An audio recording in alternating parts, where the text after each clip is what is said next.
Do you have another plan? He smirked with absolute confidence. Relax.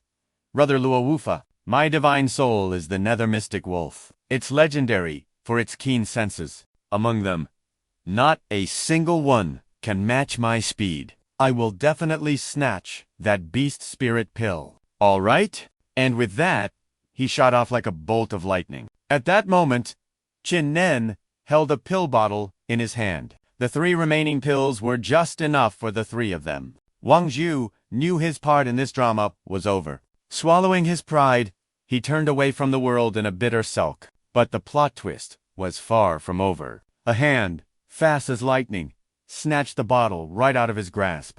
The culprit was none other than Yun Tanqing. He grinned triumphantly. Got it. The moment he secured his prize, the troublemaker activated his escape skill, not forgetting to taunt them for dramatic effect. My deepest thanks for refining this. Qin Nan, I, Yun Tianqing, won't be polite then. The sect master's blood boiled at his words. A mere brat from the Qin Nan sect dared to pull such a stunt. Unforgivable. He didn't waste another word.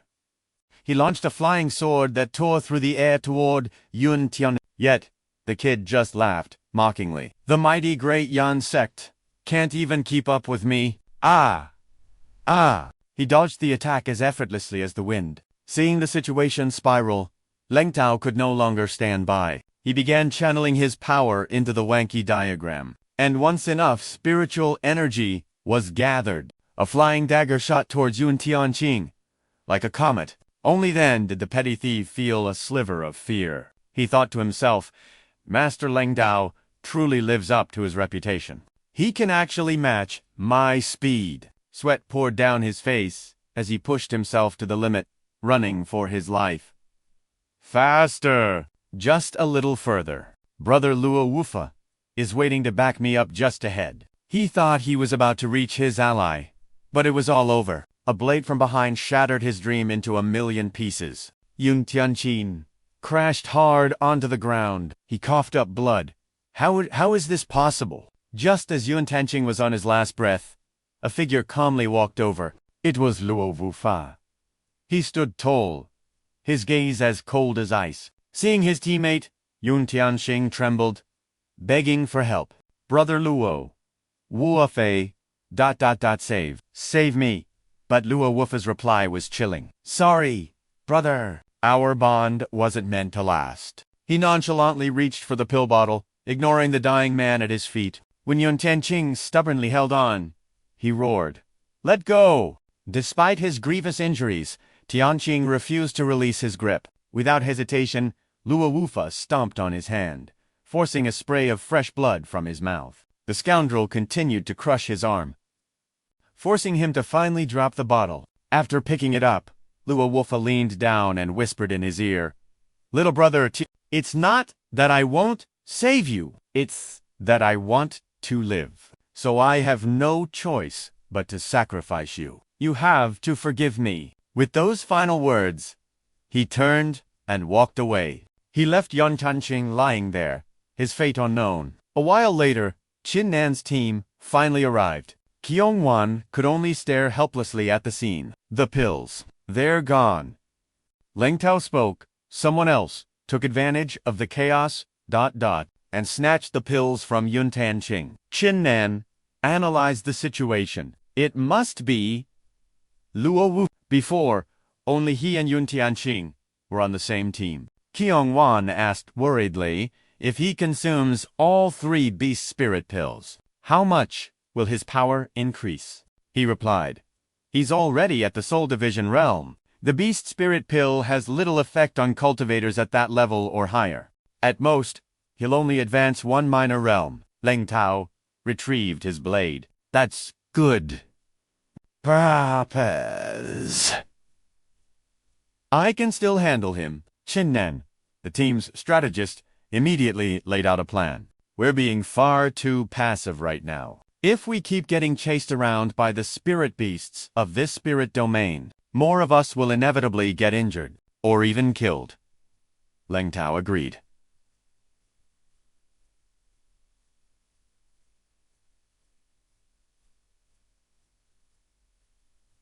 Leng Tao agreed. That's right. The spirit beasts are getting stronger. Even with my strength, I can't protect all of you. Qiong asked Qin Nan, "Do you have another idea?" He explained, "Only when we find the hidden treasures within the spirit domain will the gate to this place finally open. Therefore, to leave as soon as possible, our immediate goal is to find those treasures." Qiong nodded. "All right, then we'll do as Qin Nan says. Otherwise, staying here forever means we'll either be killed by spirit beasts or die of old age." Suddenly, the voice of the ghost god leader echoed once more. They had survived another wave of spirit beasts. However, this third wave would not be defeated as easily as they imagined. "This time, I've raised the spirit beast's power to the 5th level of the Soul Division realm," he roared. "The third assault begins." Lang Dao's body went rigid.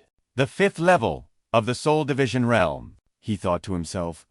"If I unleash my divine soul, I can protect myself. But the others... ... Even Princess Qiong couldn't possibly defeat a beast of that caliber." She yelled urgently. "The situation is critical. Everyone, we must retreat from here first. The spirit beast will track us down in an instant." Everyone immediately agreed, but they had barely taken a step before the beast appeared. This time, it was another golden-winged heavenly thunder tiger, but it looked far more menacing. Peakmaster Yan Xiu panicked. "It's a heavenly thunder tiger at the 3rd level of the Soul Division realm." Even its eyes glowed with a twisted crimson hue. The maddened tiger roared and lunged, its sharp fangs crackling with lightning as it aimed for Lang Dao and Qiong. Without a shred of hesitation, Lang Dao charged forward to face the enemy alone. He turned and yelled, "All of you, run now! I'll hold the rear. You're no match for it." Seeing this, Qin Nan also shouted, "Let's go." Qiong watched as Lang Dao, time and time again, ... carried the entire team, and she couldn't stop the tears from falling. Seeing her hesitation, Han Buku took her hand to comfort her. "Princess Qiong, Lang Dao will be all right." She had no choice but to agree. "Yes, let's go." Meanwhile, in another location, Luo Wufa was running and cursing. Damn it, he was being hunted by a massive wolf after consuming a spirit pill. "My cultivation has reached the 2nd level of the spirit transformation realm, but I still can't handle a 5th level nether soul wolf like this." Just as he cried out for help, he ran into Jiaozi's party. Luo Wufa screamed desperately, "Jiaozi, help me!" Jiaozi merely leaped into the air and swung his scepter, unleashing a stream of blood-red energy straight at the nether soul wolf. The formidable wolf collapsed and died on the spot. Luo Wufa watched the effortless takedown, so clean it was like a joke, and was scared out of his wits. A 5th level Soul Division realm nether soul wolf killed in a single strike! Though his face was pale with fear, he still snapped at Jiaozi. "Just who in the world are you?" Jiaozi smirked mysteriously. "Me, I'm just an ordinary man named Jiaozi. But if you insist, you may call me the Evil Monarch." Luo Wufa's mind raced. A man with such terrifying power. If he wasn't eliminated now, Jiaozi would become a great calamity for the Luo clan. As if reading his very thoughts, Jiaozi spoke, "Rest assured, I have no interest in your Luo clan, not on this Tianyan continent, at least. There are ... other prizes that hold my interest." A cold dread washed over Luo Wufa. He can read my mind. Just who or what is he? Meanwhile, Qin Nan's group was in peril again, hunted by yet another golden-winged thunder tiger. "Did we stumble into a tiger's den? How can there be another one?" Yan Xiu analyzed their desperate situation. "None of you have reached the Spirit Division realm. I'm the only one who has... Let me hold back the Thunder Tiger. The rest of you must escape." But Qin Nan immediately shot down the idea. "No, even you, Peak Lord, can't hold it off for long. We won't just stand by and watch you die. The desperate marathon continued, until Qin Nan suddenly saw something ahead. He skidded to a halt, yelling, "Everyone, stop!" The group froze in confusion. "What is it?" "It's a cliff," he answered urgently. Just then, the Thunder Tiger finally caught up, but strangely, it didn't attack, merely pacing back and forth a short distance away. Even the Thunder Tiger fears this cliff. It's clearly wary of something here. Ning Ruyun sighed. The spirit beast won't approach. But what about our own situation? We've escaped one trap, only to fall into another. But then, a figure descended from the sky, like a god of war. Leng Tao soared over the tiger's head, startling the beast. He landed, creating a barrier between them and the beast. The group was stunned. It's Leng Tao. But he looked far from all right. Landing on one knee, he coughed up blood, using his sword for support. They all rushed to his side in alarm. "Master Leng Dao, Senior Leng Dao, are you all right?" He simply raised a hand to silence them. "I'm fine. The 4 Thunder Tigers chasing me are all dead. I've also scouted the area. We're surrounded by cliffs." Everyone was struck with awe, as expected of one of the legendary 4 great grandmasters. To think he could slay 4 of those monstrous beasts alone, a cultivator at the 5th level of the Spirit Division realm. Not only that, but he'd mapped out this entire spirit relic while fighting. Qian gasped in surprise. "It's all cliffs, you say?" "That's right. We've reached the edge of this spirit relic, and it isn't endless, after all. It's not what we imagined. It's more like a floating island, with a bottomless, fog-shrouded abyss below." Peak Lord Yan Zhu grew worried. "Then what are we supposed to do? A beast before us, an abyss behind us. We're trapped." Qin Nan spoke up. "There's only one way out. We have to find the treasure hoard. And use the artifact within to open the exit. But the only thing in front of us is this bottomless chasm." He began to mutter to himself. "Treasure. Foggy island. Deep abyss. Treasure. Foggy island. Deep abyss. Seeing him frozen in thought, Ning Ruyun asked with concern, "Qin Nan, are you all right?" Qin Nan suddenly turned around, a brilliant smile on his face. "I've got it." Without another word of explanation, he did the unthinkable. He took a running leap, and threw himself straight into the abyss. For a moment, Ruyun was paralyzed in shock. She reached out, but it was far too late. Tears streamed down her face as she let out a desperate cry. "Ku, E, N, A, N." The others spun around in shock. What happened? Overcome with grief, Ning Ruyun prepared to jump after him. Seeing this, Qian shouted, "Ning Ruyun! Liu Hua! Stop her!" Liu Hua instantly grabbed her by the wrist. "Ning Ruyun, get a hold of yourself. Don't do anything reckless until we know what's going on." Even Yan Zhu was completely baffled by the turn of events. No one could have predicted his actions. Ruyun collapsed into sobs. "Qin Nan, why would he do that? Meanwhile, Qin Nan was plummeting through the abyss. He calmly counted the seconds. 7, 8, then 10. 18. 19. At last, he landed safely on solid ground. 19 seconds to reach the bottom. This chasm is deeper than I thought. Qin Nan smiled faintly. But my gamble paid off. The treasure has to be hidden at the bottom of this abyss. As he walked, he stepped on something that crumbled under his foot. He looked down, startled. It was the arm of a skeleton. The robes on the skeleton were embroidered with the character for temps. Strange. Why would a body be down here? Did someone else have the same idea I did? After a moment, he clasped his hands and bowed respectfully. "I'll give you a proper burial. Qin Nan pays his respects. Senior, may you now rest in peace." Back on the clifftop, Ning Ruyun was completely lost in her sorrow. How could this happen? Qin Nan. Lu Hua was also in disbelief. Ning Ruyun.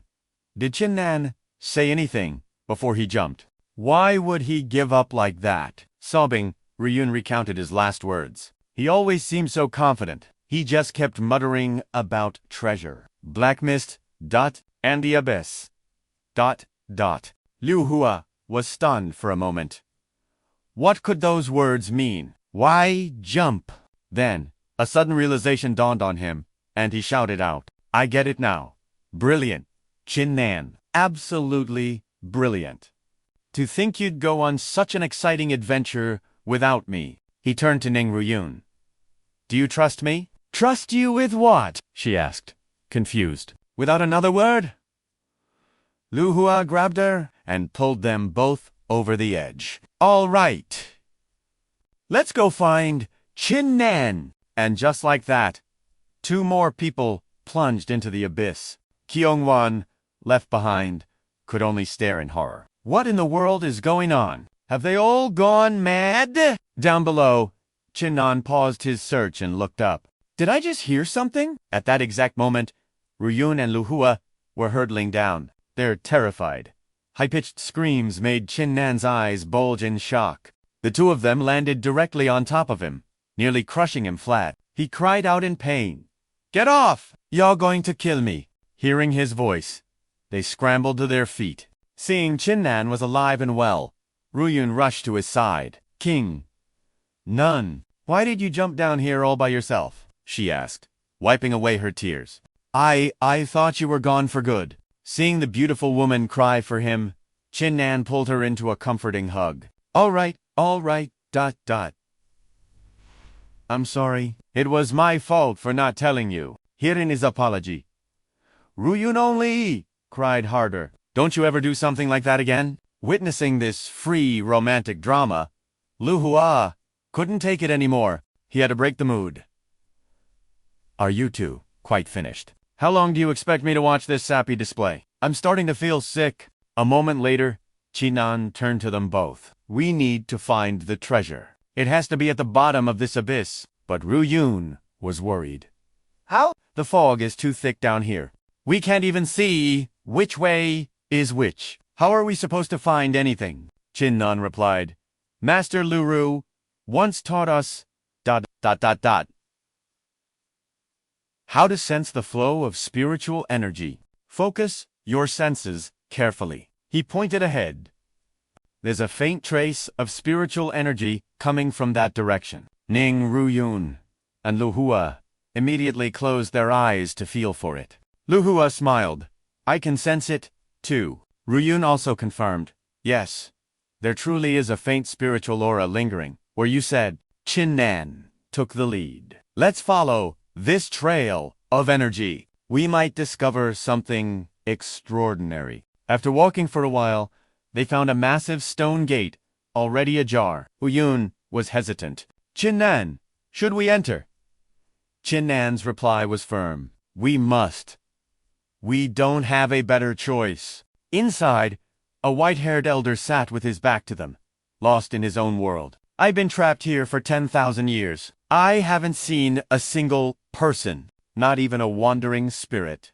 All day, I can only watch these spiritual beasts. But then, he heard footsteps, and his heart leaped with pure joy. Ha ha ha ha! To think someone has finally stumbled into my domain. Today, I shall have some fun with you all. Let's see how long you last against the 3rd wave of my spiritual beasts. The 3 of them peeked from the entrance, completely frozen. Ryun whispered, Qin Nan, I have a bad feeling about him. He seems despicable. Qin Nan was blunt. It's not just a feeling. He is definitely a despicable person. The elder's ears twitched as fury erupted on his face. Who dares to speak ill of this venerable one? With a single wave of his hand, an immense power dragged all 3 of them inside, slamming them face first onto the ground.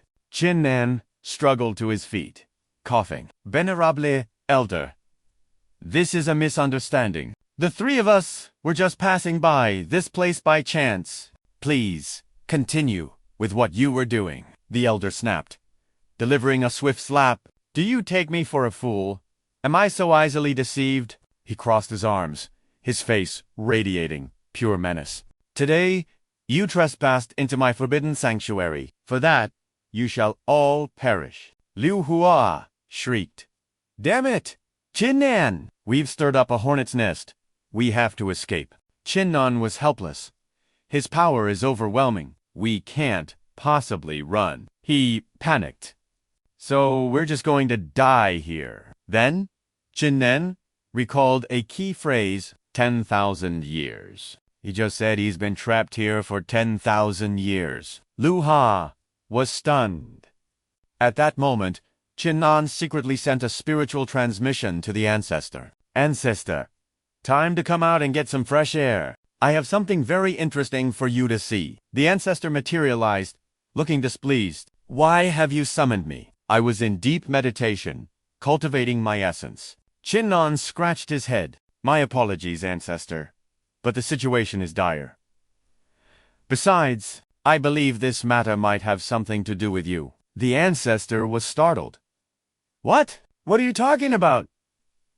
The moment the elder in the cave saw the ancestor, he gasped in disbelief. You're the sword god, Qin Zhe. The ancestor was equally stunned. The pill ancestor, Yi Zhou. And so, an impossibly emotional reunion began. The two ancient figures, one a spirit and the other a soul, stared at each other in utter disbelief. Then they rushed toward each other, clasping shoulders like brothers. My good brother. Haha. To think that after 10,000 years, we would meet again. In a place like this. It's a miracle. The pill ancestor was moved to tears. Indeed, 10,000 years ago, at Mount Wuwang, we fought a great war against the evil god, and both paid the ultimate price. I never imagined we would be reunited here after all this time. The ancestor then turned to Qin Nan. Quickly, come and pay your respects to the senior pill ancestor. Qin Nan immediately clasped his hands. This junior, Qin Nan, pays his respects to senior pill ancestor. Ning Ruyun and Lu Hua could only stand there, completely dumbfounded. They had no idea who Qin Nan was interacting with. The pilled ancestor stroked his beard and laughed heartily. Ha ha! Excellent! To see the younger generation thrive brings me immense joy. The ancestor proudly introduced him. This is a descendant of my Qin clan, Qin Nan. His innate talent is extraordinary, and I hold him in the highest regard. The pill ancestor praised him. Not bad at all. He has inherited the Asura bloodline of your Qin clan, and his talent for alchemy is also remarkably high. The ancestor puffed his chest out. I told you he was exceptional. The Pilla ancestor was overjoyed. Ha ha ha. He's a fusion of both our strengths. Qin Nan then asked, but there is one thing I'm curious about. The ancestor currently exists in a spiritual state. From the reactions of Ning Ruyun and Lu Hua, it's clear they cannot see him. Why is it that you, senior Pill ancestor, are able to? The elder explained, because I, too, currently exist as a spiritual entity. Two souls can naturally perceive one another. However, I am bound within this sacred relic. The power of the relic makes my spiritual form visible to the living. Your ancestor, however, is not bound by such an artifact, which is why ordinary people cannot see him. Qin Nan then requested, Ancestor, would it be possible for you to reveal yourself to them? I want them to understand your existence. They are my good friends and are very trustworthy. The ancestor happily agreed.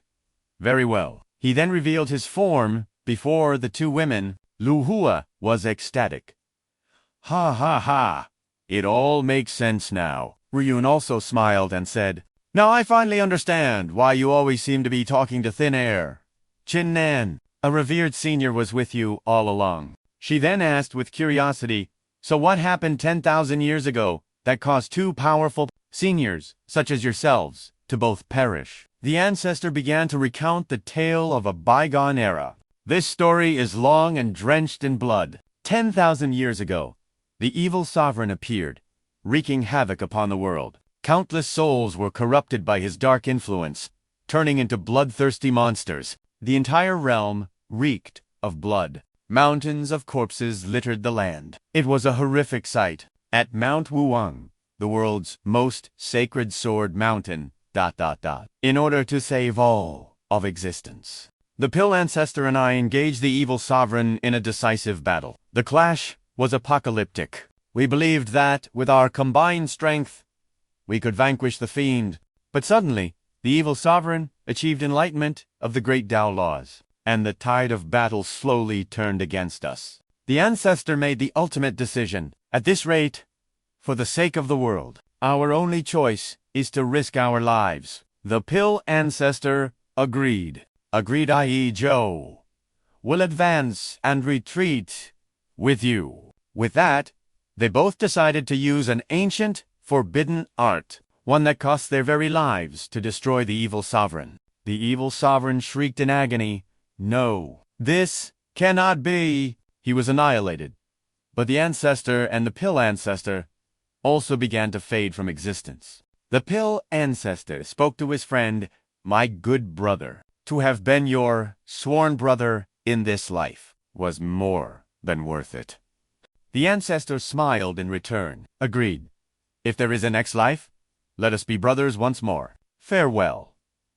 Farewell. With those final words, they both vanished into nothingness. Recalling the ancient memory, the Pill Ancestor was overcome with emotion. He wiped a tear from his eye. And just like that, the two of us, along with the evil sovereign, perished. The two old friends clasped shoulders again.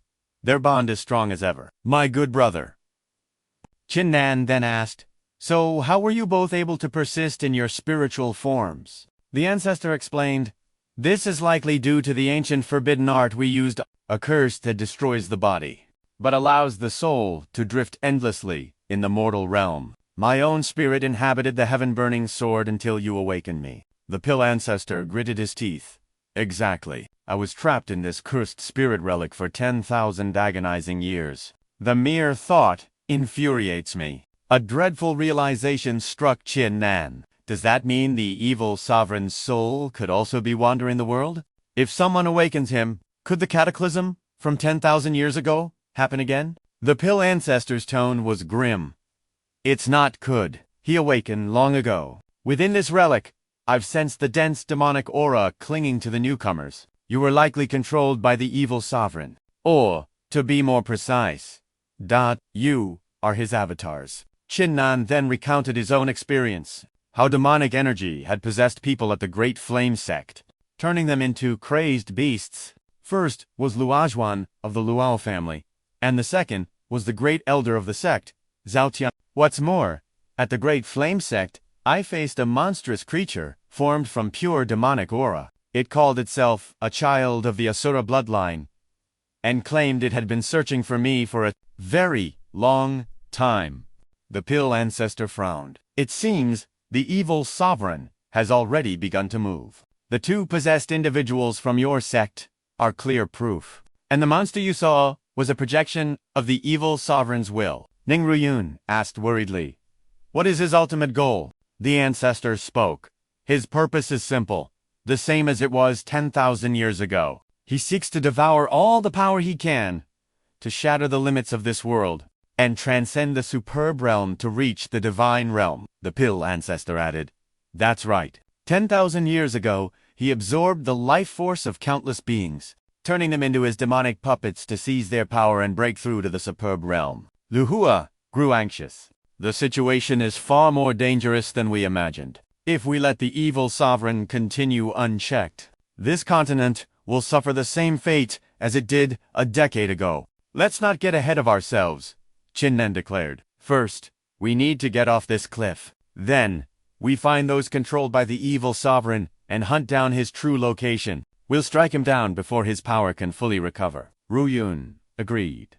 "Exactly. 10,000 years ago, our seniors sacrificed their lives to stop him. A millennium later, we will finish the job." The Pill Ancestor interjected, "With your current strength, you're no match for him. But I have a few treasures that can help you. They are the keys to this spirit relic. Once you take them, the exit will reveal itself." With that, he presented a bronze cauldron. "Qin Nan, this is a supreme-grade pill furnace, the unrefined Godfire cauldron. It gathers the three essences of spirit, ki, and soul. Over time, it can increase a pill's potency tenfold. A perfect match for your talent in alchemy. Next, he took out a scepter. Ningru Yun. This was my weapon, the heavenly spirit wood staff. It's embedded with the scales of a blue-faced ancestral dragon, granting it immense lightning power. Perfect for a martial artist with a metal affinity. He handed it to her. Continuing, the staff itself is carved from divine wood from the southern domains, Mount Shuli, giving it healing properties, though metal overcomes wood. This weapon miraculously fuses both elements. It is a true masterpiece, and it suits you perfectly. He then turned to Lu Hua and revealed the final item. Lu Hua, this treasure is divine phoenix iron. Its appearance is rough, but it's said to be forged from the flames of a phoenix's nirvana, making it exceedingly rare. Lu Hua accepted it eagerly. The pill ancestor added, your talent is the imperial flame, which holds the might of divine phoenix fire. It also carries the phoenix's immortal nature, the power of rebirth from ashes. This divine iron will amplify your abilities perfectly. Qin Nan stored the treasures in his storage ring. The three of them were overjoyed, bowing deeply in thanks to the pill ancestor. The old master smiled. There is one final treasure, though it's not quite so grand. Follow me. The trio obediently followed him deeper into the relic. The pill ancestor led them to a shimmering pool of water. Qin Nan gasped. The spiritual energy here is overwhelming. The elder chuckled. Indeed, the spiritual energy is so dense it has liquefied, forming a pool of pure spirit fluid. This entire lake is a cultivation pond. The three of you can enter and absorb the spirit fluid. It will grant you a massive boost in power in a short time. Then, you'll stand a much better chance against the evil sovereign's avatars. Qin Nan grinned at the others. Let's go. And so, the three waded into the pool. The pond isn't deep. We can sit, Qin Nan said. Let's absorb it slowly. Ruyun and Lu Hua nodded in agreement. Soon, all three were meditating, cultivating within the spirit pool. Meanwhile, back on the cliff's edge, Qiangwan's group was in turmoil. She couldn't understand it. Have they all completely lost their minds? Why would they throw their lives away like that? But Buku had faith in them. She smiled. They're not that foolish. There must be something incredible below. Something worth risking everything for. Qiangwan sighed. Oh, is that so? It seems they have no regard for us old folks. Did they even consider how they'd scare us to death by suddenly jumping like that? Suddenly, a sound echoed from ahead. Peak Lord! Yan Zhu shouted. Someone's coming! Leng Tao was on alert. This presence, it's incredibly powerful. To their shock, the newcomer was Luo Wufa. He strode forward with a smirk. I was wondering where you all scurried off to, hiding here like cowards in a shell. How pathetic. Luo Wufa! Roared. Where is Qin Nan? Qiangwan demanded. Why are you looking for him? He clenched his fists. The evil monarch has given a command. Capture Qin Nan alive. Anyone who interferes will be shown no mercy, she sneered. The evil monarch? Who's that? Has the great Luo family fallen so low that you become someone else's dog? He pointed a finger at her. You're all about to die, and you don't even know it. Still running your mouths. Just then, Zhao Zua also arrived. He sighed. All right, enough talk. I hate wasting time. Without another word, he slammed his scepter into the ground. A terrifying wave of demonic aura erupted towards them. Leng Dao yelled in panic. Form a barrier. Defend now. What is this power? It's just as strong as mine. The others scrambled to erect their defenses. Luo Wufa then issued a challenge directly to Leng Dao. With your meager abilities, ... You may have blocked my attack, but how will you protect the others? A chill ran down Leng Dao's spine as he turned around. He saw Qian, Yuan, and the others, all defeated. A furious rage erupted from Leng Tao as he summoned his divine soul. In a flash, the colossal phantom of a black flood dragon appeared. Zhao Zi just laughed with delight. A black flood dragon, divine soul. Excellent. Truly excellent. As expected of one of the 4 great grandmasters of the Great Zhou nation, far superior to the souls of those other weaklings. Leng Tao wasted no time on words and charged forward instantly. He channeled all his strength into a devastating slash aimed at Zhao Zi, but the man merely raised a thin protective barrier to stop his blade. Leng Tao was stunned, unable to believe his eyes. What? Zhao Zi chuckled. Grandmaster Leng Dao, your name suits you perfectly. Your blade is as cold as your name, even colder. Your skills might be enough to kill a martial artist below the 4th level of the Soul Division realm. But what a pity! You bet everything on that single strike, but in my eyes, it was nothing more than child's play. With a flick of his wrist, he unleashed a torrent of malevolent energy. Leng Tao was sent flying back dozens of meters, knocked unconscious in an instant. But Zhao Zi didn't stop there. He continued to blast Leng Dao with his dark power. He was hit again and again, suffering grave injuries, and coughing up blood relentlessly. Leng Dao's blood ran cold. This is evil Qi. Zhao Zi slowly approached him and demanded, "Tell me, where is Qin Nan?" Leng Dao struggled, trembling as he used his sword to prop himself up. "I don't know what you want with him, but you will never defeat Qin Nan. The power, sleeping inside his body, is beyond your imagination." Feeling slighted, Zhao Zi spat out a curse. Pathetic insects. He lifted his foot and kicked Leng Tao straight in the face, sending him tumbling down to where Qiang, Yuan, and Yan Shi lay. Standing on the cliff's edge, Zhao Zi roared, "Qin Nan, if you want them to live, then show yourself." Down below, everyone heard his challenge. Ruo Yun turned to Qin Nan. "Did you hear that?" He nodded. "I heard it.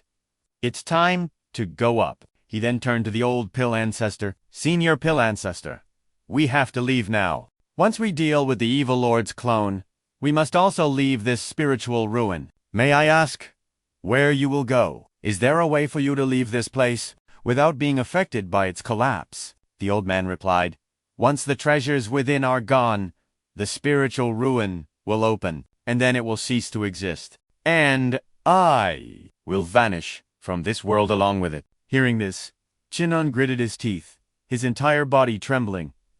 How can that be? Senior Pill Ancestor, you've helped us so much, and yet, the old man sighed. "I have already died once. What does it matter if I die again? As long as you all can destroy the Evil Lord, it will all be worth it. Besides, don't be so sad. Who knows? Perhaps people can be reborn, right?" Tears welled up in Ruo Yuan's eyes as her voice trembled. Senior Pill Ancestor. But hearing this, the old ancestor got furious. He leaped up and smacked the Pill Ancestor on the head. "Have you lost your mind? Why are you being so melodramatic? Are you crazy? This spiritual ruin is just a temporary vessel for your soul. If this place disappears, can't you just find another one?" The Pill Ancestor scratched his head, suddenly realizing, "You're right. Why didn't I think of that? I just need to find a new place to stay." Qin Nan and the others, who were moved to tears, suddenly felt their emotions freeze. The old ancestor added, "I currently reside in Qin Nan's Sea of Consciousness. Why don't you find an object or a person to serve as your new vessel?" Hearing this, the old man's eyes lit up with excitement. He stared at Qin Nan with sparkling eyes. "Is there room for one more in your Sea of Consciousness?" But before Qin Nan could answer, the old ancestor raised a hand to refuse. "Sorry." He pushed the Pill Ancestor's face away. "I don't like it. You heartless fool. And you were just talking about being brothers in the next life. What kind of brother are you?" Seeing the two old men bickering, Qin Nan cleared his throat. The Pill Ancestor, realizing the situation was hopeless, turned to Lu Hua. "Ha ha, my young friend. I see you are as handsome as a jade tree, dashing and refined. Your features are bright. Your aura extraordinary. One look, and I can tell you are a once-in-a-century prodigy. How about you? Let me stay in your sea of consciousness. That way I can be close to my old comrade. What do you say? But Lu Hua just stared back with his usual clueless expression, which completely startled the old man. Out of options, he turned to Rual Yun with pitiful, pleading eyes. Oh, my dear young lady. Rual Yun smiled cheerfully and agreed. Of course. Senior, why don't you reside within my weapon? The old man was overjoyed. Yes, that works. It's not proper for a man and woman, so I'm not suited to reside in your sea of consciousness. Staying inside this weapon is perfect. Qin Nan felt a little sympathetic. The two seniors have been through so much. Qin Nan spoke to them both. In the future, if we get the chance, we will definitely find a way to help you both resurrect to escape this spiritual state. The old ancestor looked at him and smiled. All right. The pill ancestor also replied happily. Okay, we'll be counting on you then. With that settled, Qin Nan turned back to Ruo Yun and Liu Hua. Are you both ready? He shouted. Let's go! The three of them then leaped into the air, riding the wind. In no time, they reached the top. As Qin Nan landed, he froze, spotting Qiong Yuan lying unconscious on the ground. Beside her were Peak Lord Landau and Han Buku. He couldn't believe what he was seeing. How did this happen? All three of them were now shrouded in a thick, malevolent aura. Zhao Zi and Luo Wufa stepped forward. Luo Wufa spoke first. Qin Nan, you've finally shown yourself. Any later, and all of these people would have been dead. Qin Nan's voice was laced with fury as he demanded, What have you done to my friends? Zhao Zi just smirked. We haven't done much. Just injected a bit of evil ki into their bodies, enough to suppress their movements. Hearing this, Qin Nan immediately turned to Ruo. Can the power of the Neo-Tian Divine Wood Scepter destroy this evil ki? Ruo Yun replied, I'll try. She immediately took out the Neo-Tian Divine Wood Scepter. Ruo Yun began channeling her spiritual energy into the scepter, causing it to emit a dazzling light. A stream of green spiritual energy flowed towards Qiong Yuan and the others. As Zhao Zi watched, the scene seemed to trigger a memory. He thought to himself, Why does the aura of this wooden scepter feel so familiar?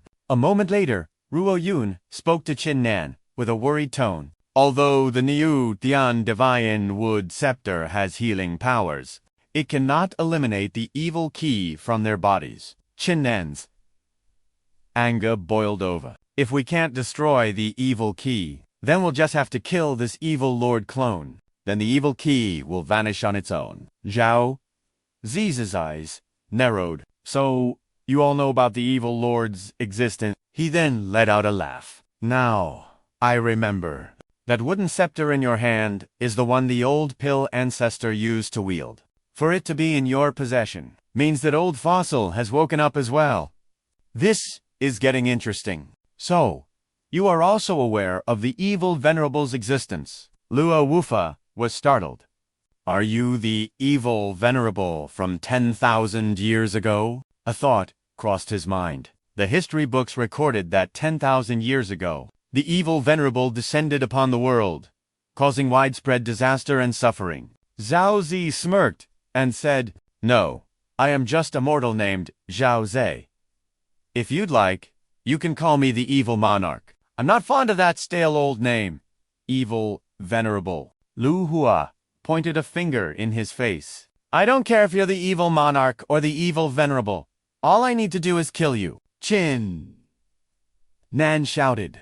Let's go. Zhao Zi sneered. Good.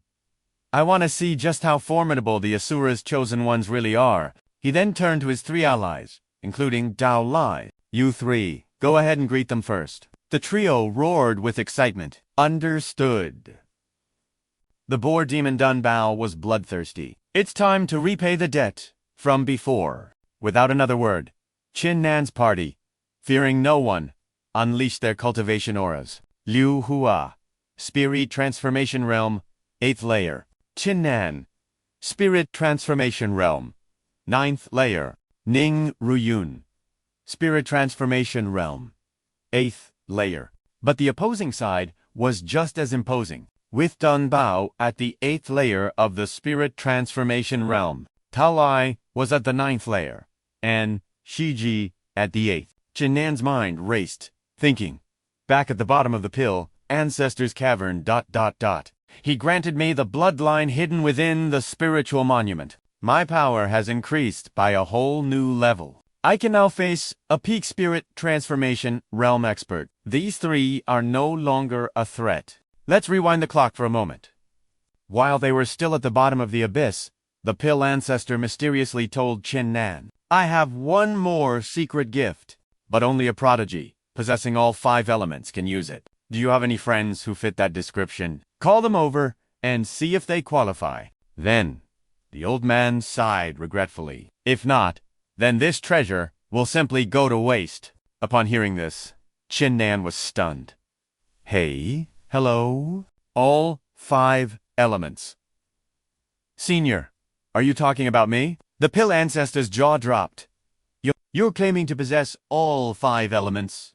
How is that possible? Qin Nan's face beamed with confidence. If you don't believe me, Senior, you can check for yourself. The old man then pulled out a peculiar lens. I didn't examine you closely before. Let me take a look now. And to his utter amazement, he saw the 5 elements swirling within Qin Nan's dungeon. The pill ancestor stumbled back in shock. Incredible. It truly is the 5-element comprehensive talent. His voice trembled with excitement as he spoke. I merely thought your talent was a cut above the rest. I never imagined you were a 1 in a million peerless genius. Your talent for alchemy is immense, and you possess the Asura bloodline. You are a chosen one.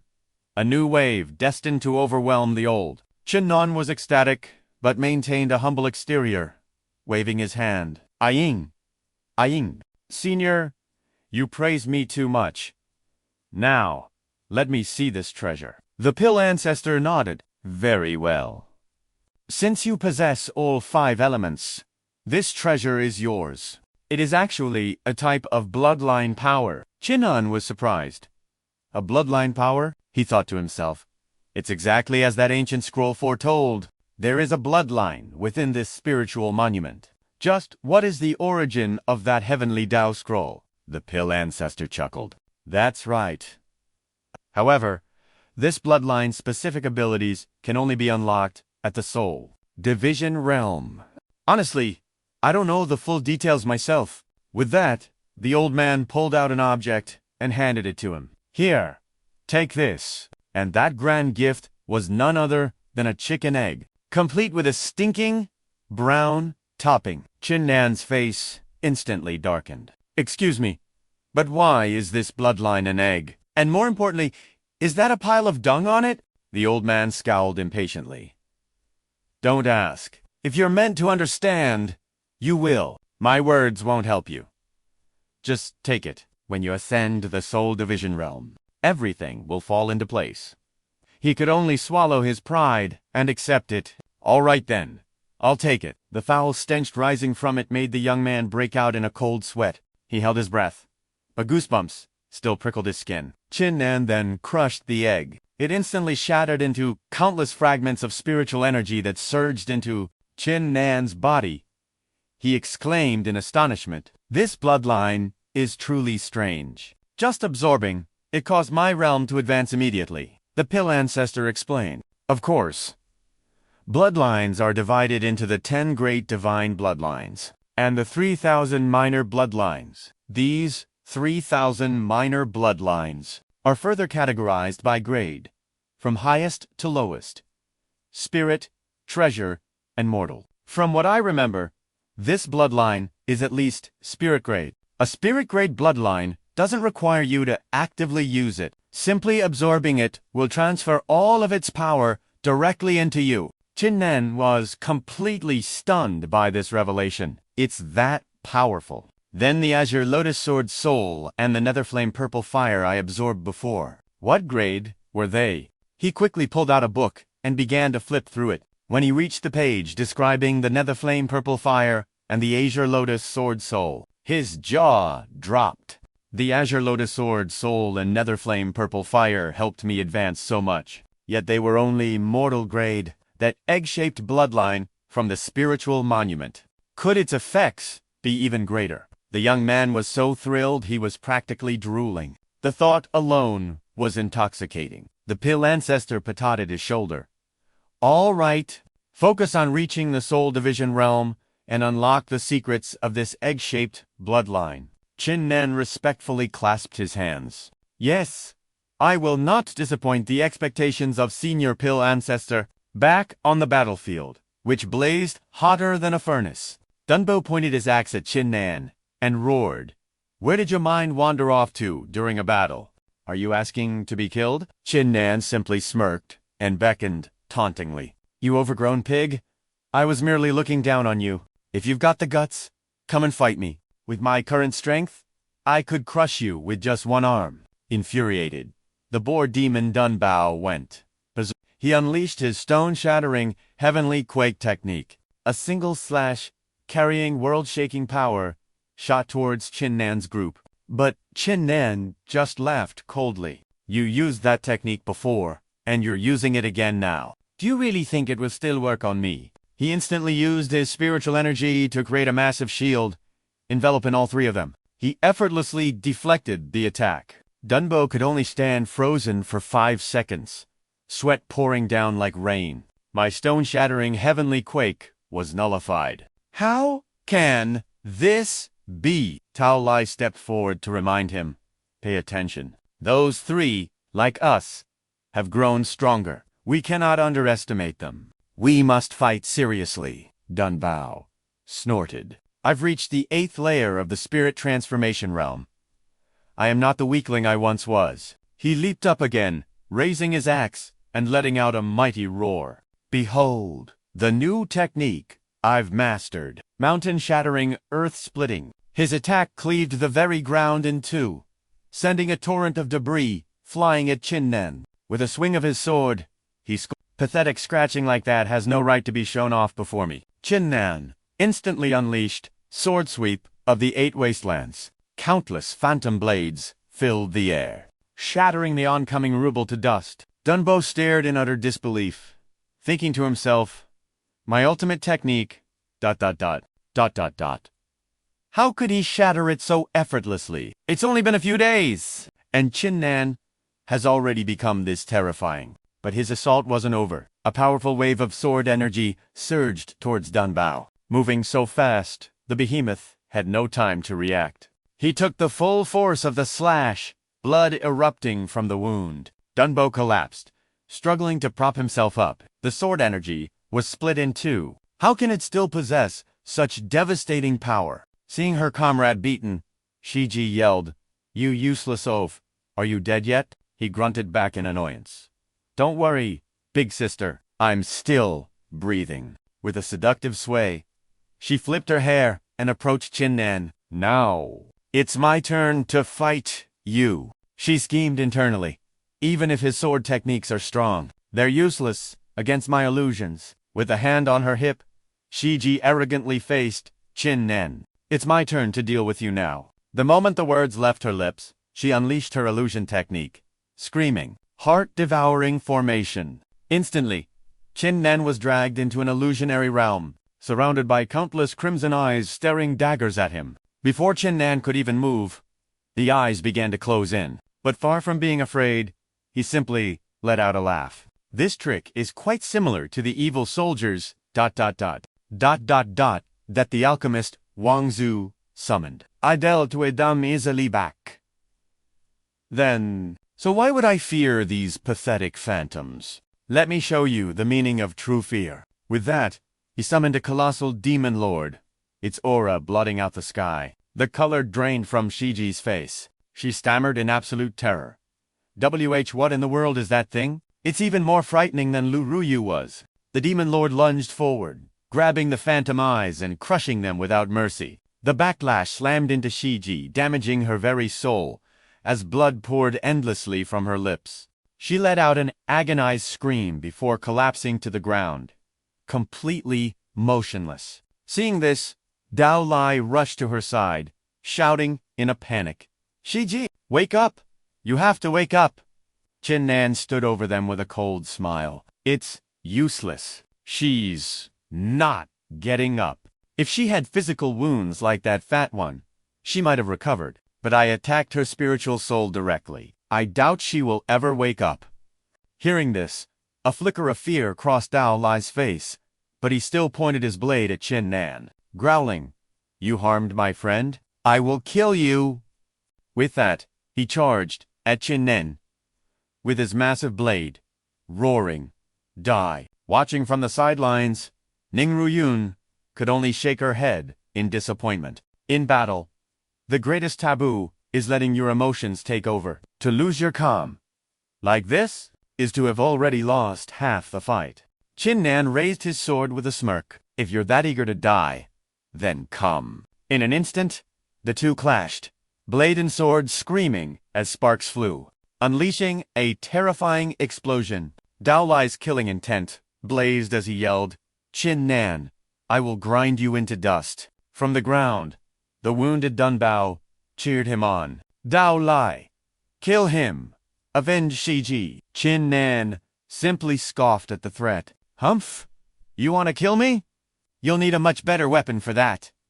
Dao Lai didn't understand, but a jolt of alarm shot through him. "What?" Before he could even process the words, Qin Nan's sword struck his blade directly. With a deafening crack, Dao Lai's saber shattered into a million pieces, leaving him with nothing but the hilt. Dao Lai could only stare at the broken hilt, tears welling in his eyes. This was a treasure from my father. I always cherished it." Looking at the shattered remains in his hand, he began to sob. "It's broken." From a distance, Luo Wufa watched Qin Nan dismantle the group with terrifying ease. A cold sweat dripped down his face as he thought, how did he become so powerful in such a short time? The last time we met, he was at the 3rd level of the spirit transformation realm. ... Or perhaps the 4th level. How has he reached level 9 already? If Qin Nan alone is this strong, I fear if all 3 of them were to join forces. ... Even I, at the 2nd level of the divine separation realm, might not win. I should wait for the evil lord to make his move before I decide. Meanwhile, Qin Nan held his blade to Dao Lai's throat. The gates of Lingxi are now open. Renounce the Luo family and the evil lord. Go out and be a good person, and I will spare your life. Dao Lai looked back with pure contempt. "A good person! You just destroyed my friend, Shiji, and now you have the nerve to offer me mercy. Do you take me for a complete fool? Do you expect me to kneel and thank you for your grace?" Dao Lai glared at Qin Nan. "Ha! You sanctimonious hypocrite." Qin Nan seemed exasperated. "Your friend isn't dead. I gave you a chance to live, which means I'll find a way to save her." But hearing this only fueled Dao Lai's rage. He roared, "Stop your lies! If you want to kill me, then do it. Get on with it. Even in death, I will return as a vengeful spirit to claim your life." Seeing that Dao Lai had lost the will to live, Ning Ruyun spoke up. "Qin Nan, he has been pushed past his breaking point." The bystander who had been watching all along, the evil lord, let out a booming laugh. "Ha ha ha ha. Ha, excellent. This is the kind of rage I adore. It's truly fascinating. I love it. Dao Lai... Don't you all wish to become glorious evil generals? To wield the ultimate, supreme power? I can grant you that wish right now." Dao Lai's eyes widened. Evil generals. By becoming an evil general. ... 1. Can obtain limitless power. I accept. I accept. Dunbao scrambled to agree. Me too. I want to become a glorious evil general. The evil lord bellowed with laughter. Excellent! Truly worthy of being my chosen ones. With that, he unleashed countless streams of black energy. The dark mist shot straight into Dunbao's forehead, then into the motionless Shigi on the ground, and finally into Dao Lai, who began to laugh maniacally with excitement. Qin Nan suddenly felt that something was terribly wrong. He instantly released Tao Lion leaped back, dodging the sinister black energy. As the evil ki entered their bodies, a world-shaking transformation began. Qin Nan watched the scene unfold in shock. Horns sprouted from their heads, and their hands grew into claws. This is demonic transformation. So this was your scheme all along, Evil Lord. Hearing this, the Evil Lord spread his arms wide, a booming laugh echoing around them. All mortals are driven by desire, he declared. I am merely kind enough to help you fulfill it. Qin Nan's face darkened. Luo Clan and Grand Elder Zhao Danshu from the Great Flame Sect. Their demonic corruption was your doing, wasn't it? The Evil Lord's smile faded slightly. Oh, now that you mention it, I do recall. The elder brother Luo Shuo wanted his younger brother to surpass him. I just kindly helped him along. I helped Luo Clan grow stronger, and his greatest wish was to defeat his brother. He began to elaborate. So, I simply granted his desire. By letting him embrace demonic power, he gained strength beyond his wildest dreams. As for that Zhao Danshu, he craved the title of Sect Master, wanting to overthrow his predecessor. So I gave him a little push to help him achieve his goal. He patted his own chest, as if a living saint. You see, am I not the kindest soul? Even I am impressed with myself. Ning Ruyin couldn't stand it anymore and roared. You manipulate their desires only to restore your own broken body. And you dare call yourself great? You venomous snake? He repeated in a low voice. Oh, a venomous snake? Then he threw his head back and roared with laughter. He raised his staff, blasting demonic energy into the serpent woman, Blade, and Tunbao. Has anyone I've helped not been eternally grateful? He sneered. To them, I am a god. But in your eyes, I am a snake. Why don't you ask them if my actions were truly evil? Instantly, Blade, the serpent woman, and Tunbao descended into a mad frenzy, roaring, Power! We crave ultimate power. The Evil Lord spread his arms and laughed again. You see, I give them the power they desperately seek, and they can't thank me enough. All I ask for is a little something in return. It's a fair exchange. Where is the crime in that? Qin Nan pointed his sword directly at the Evil Lord. Stop this twisted act of greatness. You use their desires to unleash disaster upon the world. Your actions have lost all humanity.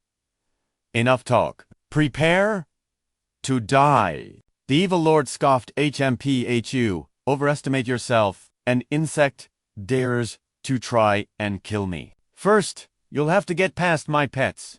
With a wave of his hand, the Evil Lord gave the order.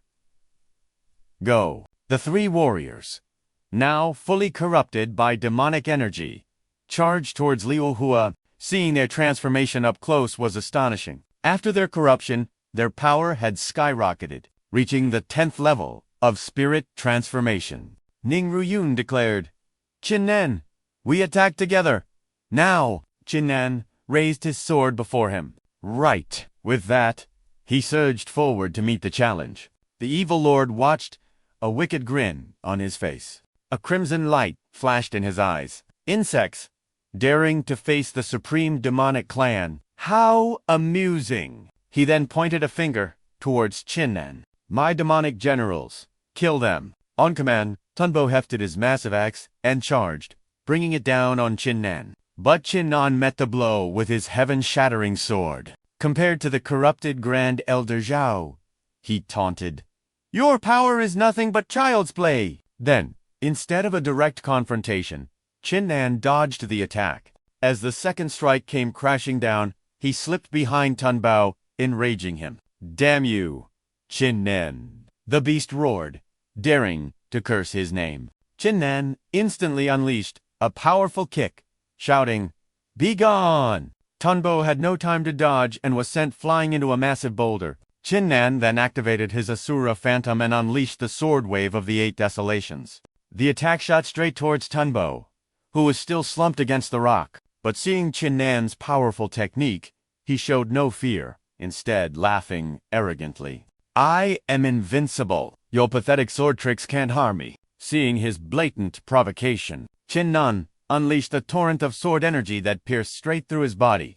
The beast let out a howl of agony. After finishing him, Qin Nan stood over his foe. This fatso was strong, but demonic corruption made him an utter fool. Who gave him the courage to face my sword technique head? I may have only recently learned the sword wave of the 8 desolations, but it's 8 times stronger than my old sword of flowing blood technique. No matter your spirit transformation level, you stood no chance against me. Meanwhile, the Serpent Woman and Ning Ruyun were locked in a fierce battle. Witnessing her opponent's demonic power, Ning Ruyun thought to herself, after her demonic transformation, this woman's speed has increased immensely, and her movements are deadly. With my current strength, I can't even track her actions. In a moment of hesitation, a sharp blade slashed across Ning Ruyun's arm, causing a stinging pain as blood began to drip. Seeing this, Qin Nan quickly shouted, "Ning Ruyun, your lightning has the advantage of a wide attack range.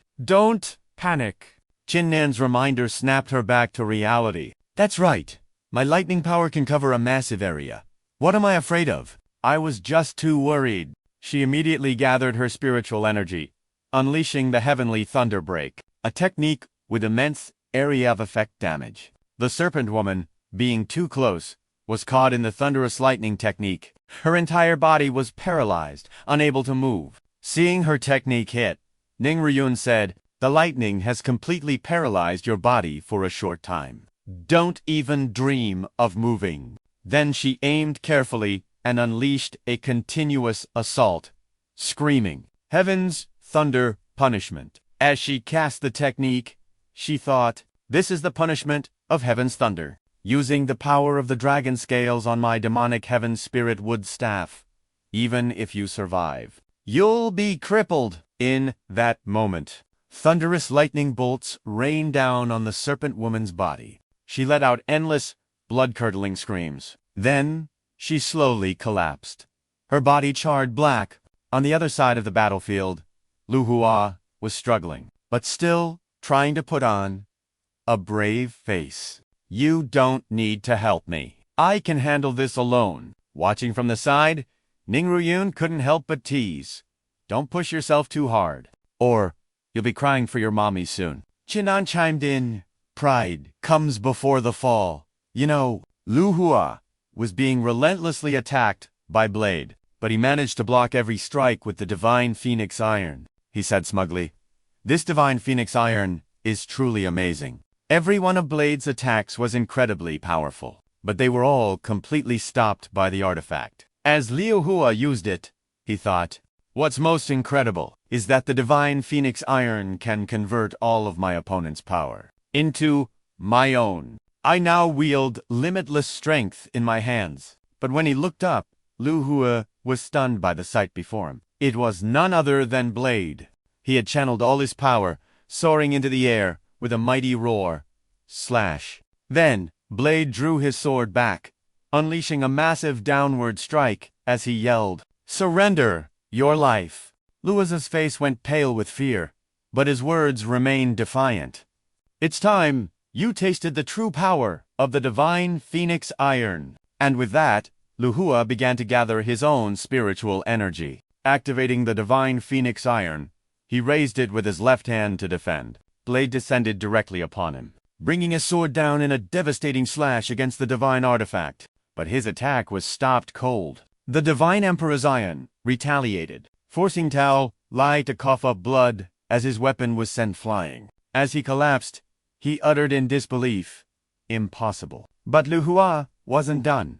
Rushing in to land several brutal blows to Dao Lai's chest, sending him soaring through the air. Lu Hua stared him down with a sharp, cold smile, declaring, "Now for the right hand." Without a moment's hesitation, Lu Hua unleashed a flying dagger, roaring, "Soul Chaser." The blade moved like lightning, piercing straight through Dao Lai. In an instant, his life was extinguished. Watching Lu Hua eliminate Dao Lai, the evil lord chuckled with amusement. He praised him lavishly.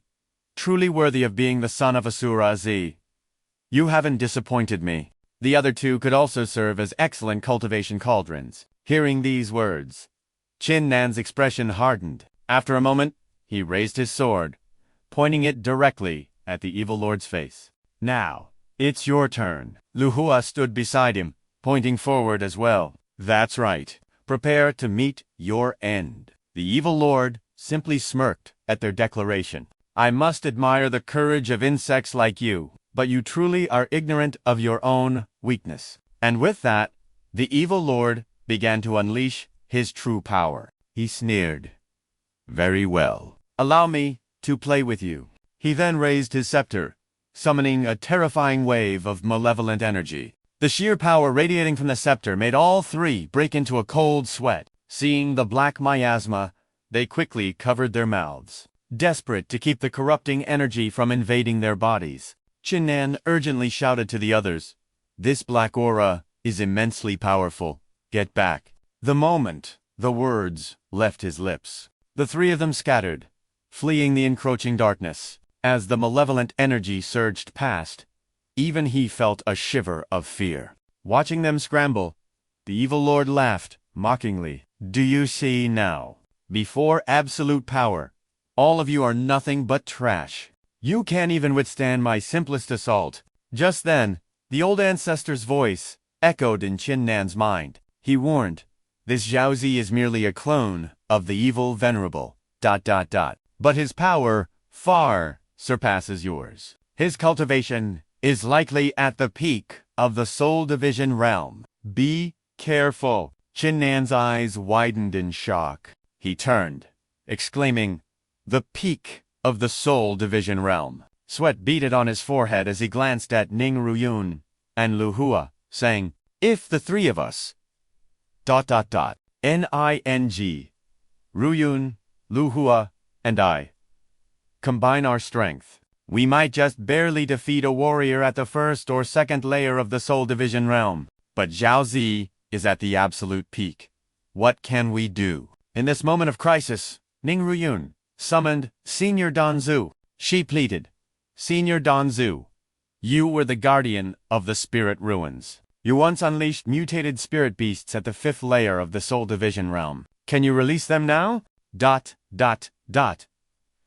To help us face Zhaozi. It's our only hope. Senior Danzu's response was immediate and blunt. My apologies. You've already claimed the treasures of this place, which means the exit is now open. He shook his head, explaining, my duty as the guardian has ended. I no longer have the authority to release those mutated beasts. Hearing this, a small smile formed on Ning Ruyun's lips as she turned to her friend. Qin Nan. Did. Unpeaked Master, Tan Jiao, entrust you with the treasures of the Great Flame Sect, the Flowing Flame Sword, and the Flowing Flame Armor. Her words jolted Qin Nan's memory. A grin spread across his face. That's right. How could I have forgotten? With a wave of his hand, Qin Nan summoned both legendary artifacts. He gazed at the two items. It's been a while, old friends. The last time you saved me, I was merely at the human Dao realm. Now, my cultivation has reached the 10th layer of the spirit transformation realm. Though I'm not yet at the Soul Division realm, and there's a risk of backlash, the danger is far less than before. With that, Qin Nan donned the brilliant armor, a sword in each hand. He looked like a god of war as he roared, Power of the 9 Tails. A flash of annoyance crossed the evil lord's face. Profound grade treasures. I never imagined a brat like you would be so fortunate. But he dismissed it with a wave of his hand. What a pity. If you truly believe... ... that these mere treasures are enough to defeat me, then you are a fool. But Ning Ruyun countered. Who said he's only relying on his treasures? He also has us, his companions. Luo turned his gaze back to the evil lord. That's right. But Qin Nan cut them off with a roar. Enough talk. Let's finish this. No longer retreating, the three of them charged forward as one. Qin Nan led the assault, unleashing a relentless barrage of powerful sword strikes. But every single one was deflected by the evil lord's defensive barrier. While effortlessly parrying the blows, he sneered, pathetic. Then, with a single counter, he struck Qin Nan, sending him hurtling through the air. Seeing his friend injured, Lu Hua instantly threw his dagger, but his attack met the same fate against the impenetrable defense. It was stopped dead in its tracks. He glanced at the hovering blade with contempt. "Your little knife might be useful for carving a chicken." With that, the evil lord launched his own offensive, summoning countless phantoms of serpents' heads that surged towards Lu Hua. Faced with the terrifying assault, Lu Hua immediately raised the Divine Emperor's Iron to defend himself. Seizing the opening, Ning Ruyun made her move, refusing to give the evil lord a moment's rest. Instantly, she unleashed her technique. Heavenly Thunder Punishment. A massive bolt of divine lightning descended from the sky, crashing down on the evil lord in a huge explosion. He was engulfed by pure electrical energy. And yet, he was completely unharmed. He sneered, trying to teach a master his own craft. He then raised his serpent-headed staff to the sky, and with a wicked grin, he declared, "Allow me to show you the meaning of true lightning." With his command, the evil lord summoned his own storm of thunderbolts, directing the attack straight at Ning Ruyun. The sheer terror radiating from the dark lightning was overwhelming. She knew she couldn't block it. Leaping into the air to evade the blast, she exclaimed, "The lightning within that dark aura is countless times stronger than my own.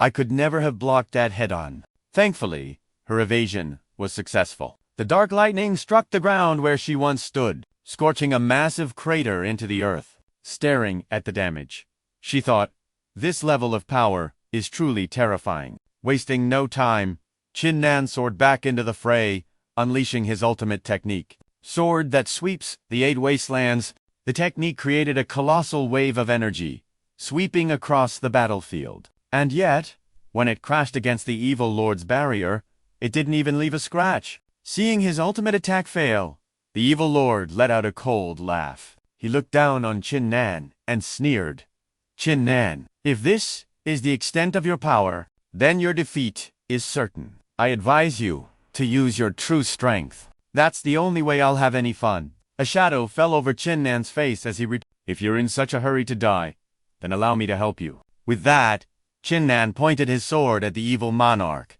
his focus sharpening to a razor's edge. He then summoned the nether flame purple lotus, combined it with his heaven-seizing steps, and shot towards the evil monarch like a phantom. Qin Nan unleashed a relentless storm of slashes against the evil monarch's barrier. He struck again and again, but the protective shield refused to break. The evil monarch let out a cold laugh. "Is that all you have? You can't even scratch my defenses, yet you dare speak of killing me." Seeing the evil monarch's contemptuous smirk, Qin Nan roared in fury, "Then taste this technique at point-blank range." With a final shout, he bellowed, "Sword sweep of the 8 desolations!" The sword slammed into the evil monarch's barrier once more. At last, small cracks began to appear. Seizing the opportunity, Qin Nan declared, "Now's the time." He lunged forward without a shred of hesitation. He thrust his sword into the barrier one last time, and the shield instantly shattered into pieces.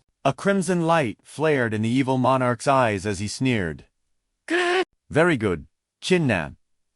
You're even stronger than I imagined." Just then, the ancestor's voice echoed with a warning, "Qin Nan, be careful. This evil monarch is not as weak as you think. He's only probing your strength." The sword was just about to pierce the evil monarch, but he made no move to dodge. Instead, a terrifying demonic aura exploded from his body. The ancestor broke into a cold sweat and screamed, "Qin Nan, get back." The attack was only inches away from skewering the evil monarch. But thankfully, Qin Nan wasn't consumed by greed. Heeding the ancestor's warning, he retreated several steps. In that same instant, a stream of pure black energy blasted the spot where he'd just been standing. Watching from the side, the ancestor yelled, "Qin Nan, this clone of the evil monarch has activated the power of the Spirit Division realm. His spiritual energy can now materialize into physical form.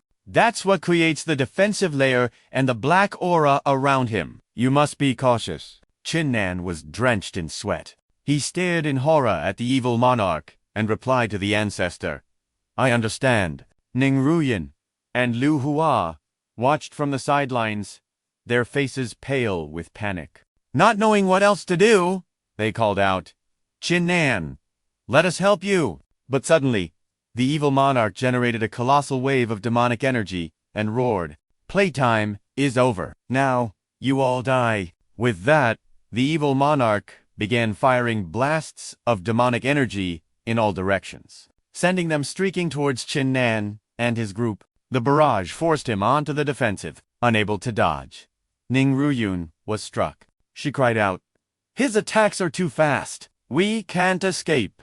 On the other side, Lu Hua was struggling just as much, saying, "My divine emperor's iron shield is about to give out. The evil monarch's assault...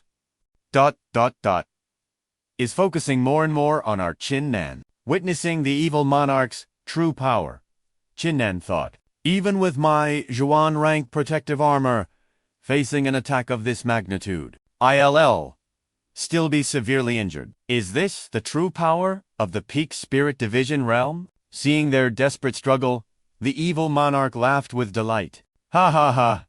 A bunch of insects, nothing but pathetic insects. With such meager strength, you thought you could stand against me. You must have been dreaming." The evil monarch lowered his head. "Conjuring another stream of demonic energy," he said. "Rest assured, I admire your talent. After you die, you will be reborn as my demonic generals. A glory you will share with me, far greater than those 3 failures from before. I will lead you to dominate this continent and create a new world filled with only evil." As the evil monarch was monologuing, a bolt of black energy suddenly shot out at incredible speed, heading straight for Ning Ruyun. It instantly pierced through her abdomen, causing a surge of sharp pain as crimson blood flowed out endlessly. Qin Nan saw the dark energy impale her and froze in shock, screaming, "Ning Ruyun!" At that very moment, Lu Hua's shield could no longer hold. It fractured, and a beam of power shot through the divine emperor's iron, piercing Liu Wei's body and drawing a torrent of blood. Gravely injured, Lu Hua collapsed to the ground. Qin Nan, filled with a new wave of panic, screamed, "Lu Hu!" But the evil monarch gave him no time to grieve. He turned to Qin Nan with a wide, cruel grin. "Still have time to worry about them. You're about to die yourself." With that, he began to gather all his power, firing a single, concentrated blast straight at Qin Nan. Qin Nan used all his strength to resist, shouting, "It's useless. Just die." The evil monarch's attack was like a relentless hurricane, tearing at his sword. Seeing Qin Nan's desperate resistance, the evil monarch pushed with his full might and snarled, "Your struggle is meaningless. Perish." The blow was so powerful, that even the flowing flame sword shattered into fragments. With his weapon destroyed, Qin Nan was violently pushed back. Blood sprang from his mouth. He was in a constant retreat. He thought to himself, "How could this happen?" Then Qin Nan fell to his knees, whispering in shock, "His power, it's monstrous." He was heavily wounded, his face ghastly pale, thinking, "I don't think I can hold on much longer." Seeing Qin Nan on the verge of giving up, the ancestor's voice appeared, encouraging him. "Qin Nan, don't you dare give up! We've overcome so many obstacles and hardships to get here. We never once thought of stopping, did we?" He saw a flicker on Qin Nan's face. There was no intention of quitting. So he continued his plea. "You are destined to be the strongest on this continent. It doesn't matter if you were the outcast of Sword Inquiring City. It doesn't matter how many people were jealous or hated you. You relied on yourself to make it to this day." Hearing this, Qin Nan replied with a wavering voice, "But, ancestor, he's too strong." Hearing this, the old man roared, "So what if this world is full of powerful experts? We may not be as strong as them now, but we will crush them all. The strong defeating the weak has been the rule for ages, but you must show them that the weak defeating the strong is the rule of Qin Nan." He was right.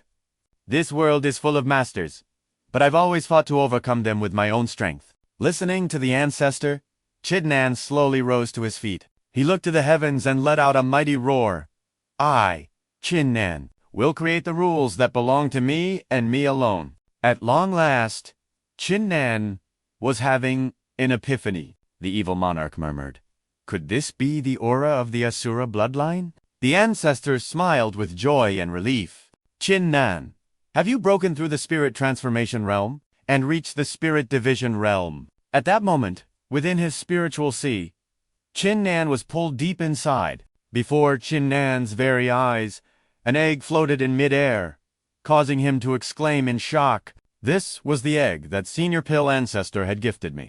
The moment he finished speaking, the egg began to fracture, brilliant light erupting from within its cracks. Staring at the egg, Qin Nan thought, could this be the legendary divine golden light? It seems to be trying to suppress everything within my spiritual sense. Then, streams of this light began to surge towards Qin Nan. Seeing how sacred and wondrous it was, he immediately began to absorb the radiant energy. As the light enveloped Qin Nan, the old ancestor roared in fury. You foolish boy! That's the power of a spirit-grade bloodline. It holds more potency than 100 pills combined. If you absorb all of this golden light, your realm will soar to the second layer of the spirit division stage. After absorbing it all, he looked at his hands in awe. Whoa! It's that powerful. I'll have to find more of these bloodlines in the future. Huh? Where did the egg go? There's nothing here at all. Was it a fake bloodline? Hearing this, the ancestor simply shook his head and began his explanation. You truly have eyes, but cannot see. Look around you carefully. At last, Qin Nan spotted a single speck of light, so minuscule it was almost invisible. The tiny object drifted toward Qin Nan, making him scratch his head in confusion. Wait, isn't this just a grain of sand? How can a bloodline possibly be this small? And what's more, why was it inside an egg? Seeing Qin Nan's complete bewilderment, the ancestor began his lecture on the vast world of bloodlines. Each type has its own unique traits, and some are so bizarre that no one can even guess their true purpose.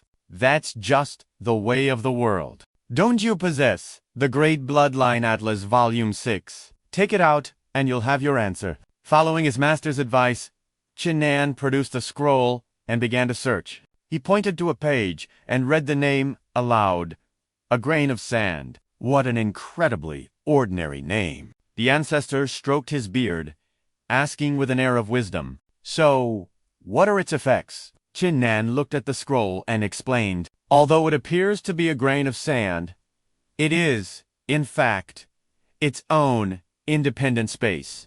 The gravity inside this space is far higher than the outside world, and it can even increase based on the martial artist's own realm. Hearing this, the ancestor was absolutely ecstatic, flying over to embrace Qin Nan tightly. Your luck is simply heaven. A single grain of sand, like this, is the ultimate training ground. With gravity far exceeding the outside world, you can temper your body and achieve peak physical hardness. Qin Nan fell into deep thought. A bloodline this powerful, yet it's only considered a minor spirit grade, not even close to the god grade. I truly wonder how mighty the 10 great god grade bloodlines really are. The ancestor continued his lesson. Now that you have reached the spirit division realm, you can finally wield the power of your soul. Every martial artist's divine soul is different, and as a descendant of the Asura bloodline, your awakened soul will naturally be the Asura god, the very same Asura phantom you have used in the past. Qin Nan was slightly confused, scratching his head and muttering, The Asura phantom. Does that mean I've been able to use soul power all this time? That doesn't seem right. The ancestor turned away, offering a profound declaration. The Asura phantom you used before was merely the tip of the iceberg. It could not even be called true soul power. But now that you've reached the spirit division realm, you can summon the complete divine soul, the perfect Asura god. The method to summon it is the same as before. Focus your spirit, quiet your ki, perceive the heavens and earth, and use your heart to connect with your divine soul. This process might seem long in the spiritual sense. But in the real world, it unfolds in the blink of an eye. Instantly, the Asura phantom materialized. Its heavenly aura, more majestic and powerful than ever before. The evil lord opposite him saw this, and his eyes burned with avarice. This aura, this power, it is, without a doubt, the Asura bloodline. Ha ha ha! Soon enough, I will make it mine. I will definitely make it mine. Meanwhile, Qin Nan could feel a change within himself. The heaven-shattering sword in his hand was trembling with excitement. He gripped his sword, his mind racing with questions. A strange sword technique. It just appeared in my mind. Ancestor, what in the world is happening? Hearing this, the ancestor once again took on the role of a living encyclopedia. The realms below the spirit division stage are mostly the same, without much difference between them. However, once you reach the spirit division stage, breakthroughs become incredibly slow and difficult, and the power gap between each level is immense. This monumental change is all brought about by the divine soul. It encompasses your very spirit, which is why you are able to naturally comprehend a new sword technique. At last, a look of understanding dawned on Qin Nan's face. Oh, so that's how it works. At that very moment, the evil lord's patience ran out. He exploded with power, the dark energy around him thickening with terrifying might. As he roared, he launched himself at Qin Nan like a vengeful god, screaming, "The Asura bloodline must be mine." Tendrils of dark ki shot out like giant arms, grabbing for Qin Nan, but he dodged them with the ease of a master. Qin Nan gripped his sword, his eyes turning razor. Then try my new sword technique. He swung his blade towards the surging dark malevolence, and roared, "Asura blade, draw." The evil lord's attacks continued relentlessly, like a storm, but they were powerless to stop him. A single slash from Qin Nan's sword flew straight toward the evil lord. Yet the villain simply looked down on him with a contemptuous sneer. HMPH, even if you've reached the spirit division realm, you're no match for me at its peak. An attack like that is nothing but an itch. It couldn't even cut a single one of my hairs. The instant those arrogant words left his lips, he felt a wave of terrifying killing intent. His eyes blazed red as he gasped. "This is bad." He immediately leaped into the air, desperately dodging the slash that had just grazed past him. That colossal sword strike continued on its path. It carved through the forest, leveling every tree in its way and turning a massive swath of land into a barren wasteland. The ancestor, witnessing this, gasped in awe. Incredible! What a truly devastating sword technique. The evil lord stared at the flattened earth before turning his gaze back to Qin Nan, his mind racing. A single slash, brimming with the might of a fourth-level soul division expert. The Asura bloodline was truly formidable. Realizing this, the evil monarch erupted with a torrent of dark energy. It surged toward Qin Nan as he bellowed, "Boy, I'm done playing games with you." The old ancestor saw the charge and shouted a warning to Qin Nan. "Qin Nan, that clone may carry the evil sovereign's will, but at its core, it's just a brat. You've already wounded him. His spirit is in disarray. Seize this moment." Taking the advice to heart, Qin Nan's gaze turned steel cold as he watched his foe. He then shot forward with blinding speed. A smirk played on his lips as he said, "With pleasure." Without a hint of hesitation, Qin Nan unleashed the Asura blade, draw once more. His technique manifested as a colossal, ethereal scythe. It carved a path forward, shattering every incoming attack. Sweeping aside the demonic arms, the phantom blade then shot straight for the evil monarch, but in his pride, he refused to dodge. His face twisting into a furious snarl, the phantom blade sliced through him, sending a shower of blood into the air. He stared down at the gaping wounds on his body, stammering in utter disbelief. "No, this can't be." Blood steadily trickled from his wounds, forming a growing crimson pool at his feet. The evil monarch's remaining attacks dissipated into nothing. He lay motionless as the dark energy evaporated from his body. Qin Nan watched this strange sight, a sense of unease creeping in. But suddenly, from within the dissipating smoke, a colossal, phantom eye materialized. It glared at Qin Nan, its voice a low, furious growl. "It's you, ... Qin Nan shot back immediately. "You appeared at the Great Flame Sect, ... And now you're here again. Is this another one of the evil sovereign's puppets?" The eye responded without a moment's pause. "Naturally, my pawns are scattered across the entire continent. You'll never know who truly serves me, ... double quotes, ... or which one is my next vessel." Qin Nan's face darkened as he snarled, "You cowardly bastard!" But the eye ignored his outburst, focusing instead on the battle's outcome. "Qin Nan, it seems I underestimated you this time. The next time we meet, your victory won't be so simple." With that, the eye began to fade away. But just before it vanished completely, it added one final threat. "That bloodline of yours will belong to me." As the phantom faded, Qin Nan broke into a cold sweat, his body trembling. A moment later, he coughed up a mouthful of blood, grimacing as he muttered, "Phew, that was too close for comfort." Just then, the old ancestor approached him. He explained, "You've only just broken through to the Soul Division realm, yet you used such a powerful new sword art. With your spiritual energy drained, your body is at its limit." Hearing this, Qin Nan straightened his back, his voice firm. "It's clear that after this, I must train even harder." He then turned his gaze to Ning Ruyun and the others, ... who were still unconscious on the ground. Now that the evil sovereign's clone is gone, the dark energy controlling them has vanished. They should wake up any moment. Right on cue, Luo began to stir and slowly got to his feet. He looked at Qin Nan with shame. "Qin Nan, Ning, Ruyun and I were too weak. We only held you back." Qin Nan quickly approached, placing a hand on Luo's shoulder. "Don't say that!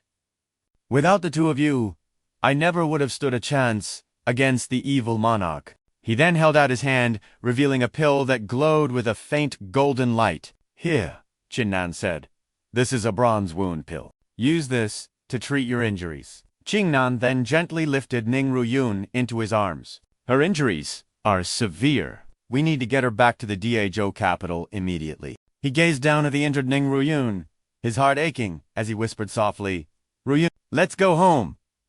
But suddenly, from a nearby bush, a pair of eyes watched their every move. It was none other than Luo Wufa. The moment the battle turned, he had cowardly hidden himself. Peeking out, he thought furiously, "I have to report this to the Patriarch at once. Qin Nan has become the greatest threat to our Luo clan." A few days later, at the Lu family estate, Ning Ruyun had finally recovered. She stretched, walking over to find Qin Nan and Liu Hua. "What are you two up to?" she asked. Qin Nan's face lit up when he saw her. "Ruyun, are you feeling better?" Her face was indeed glowing with renewed vitality. She gave him a bright smile and replied, "Much better now." "You don't have to worry about me!" Qin Nan let out a sigh of relief. "That's good to hear." Suddenly, a servant rushed in, breathing heavily. "Young Master Qin." The master sent an urgent message. He says Wang Zhu has suddenly returned. Ning Ruyun's eyes widened in surprise.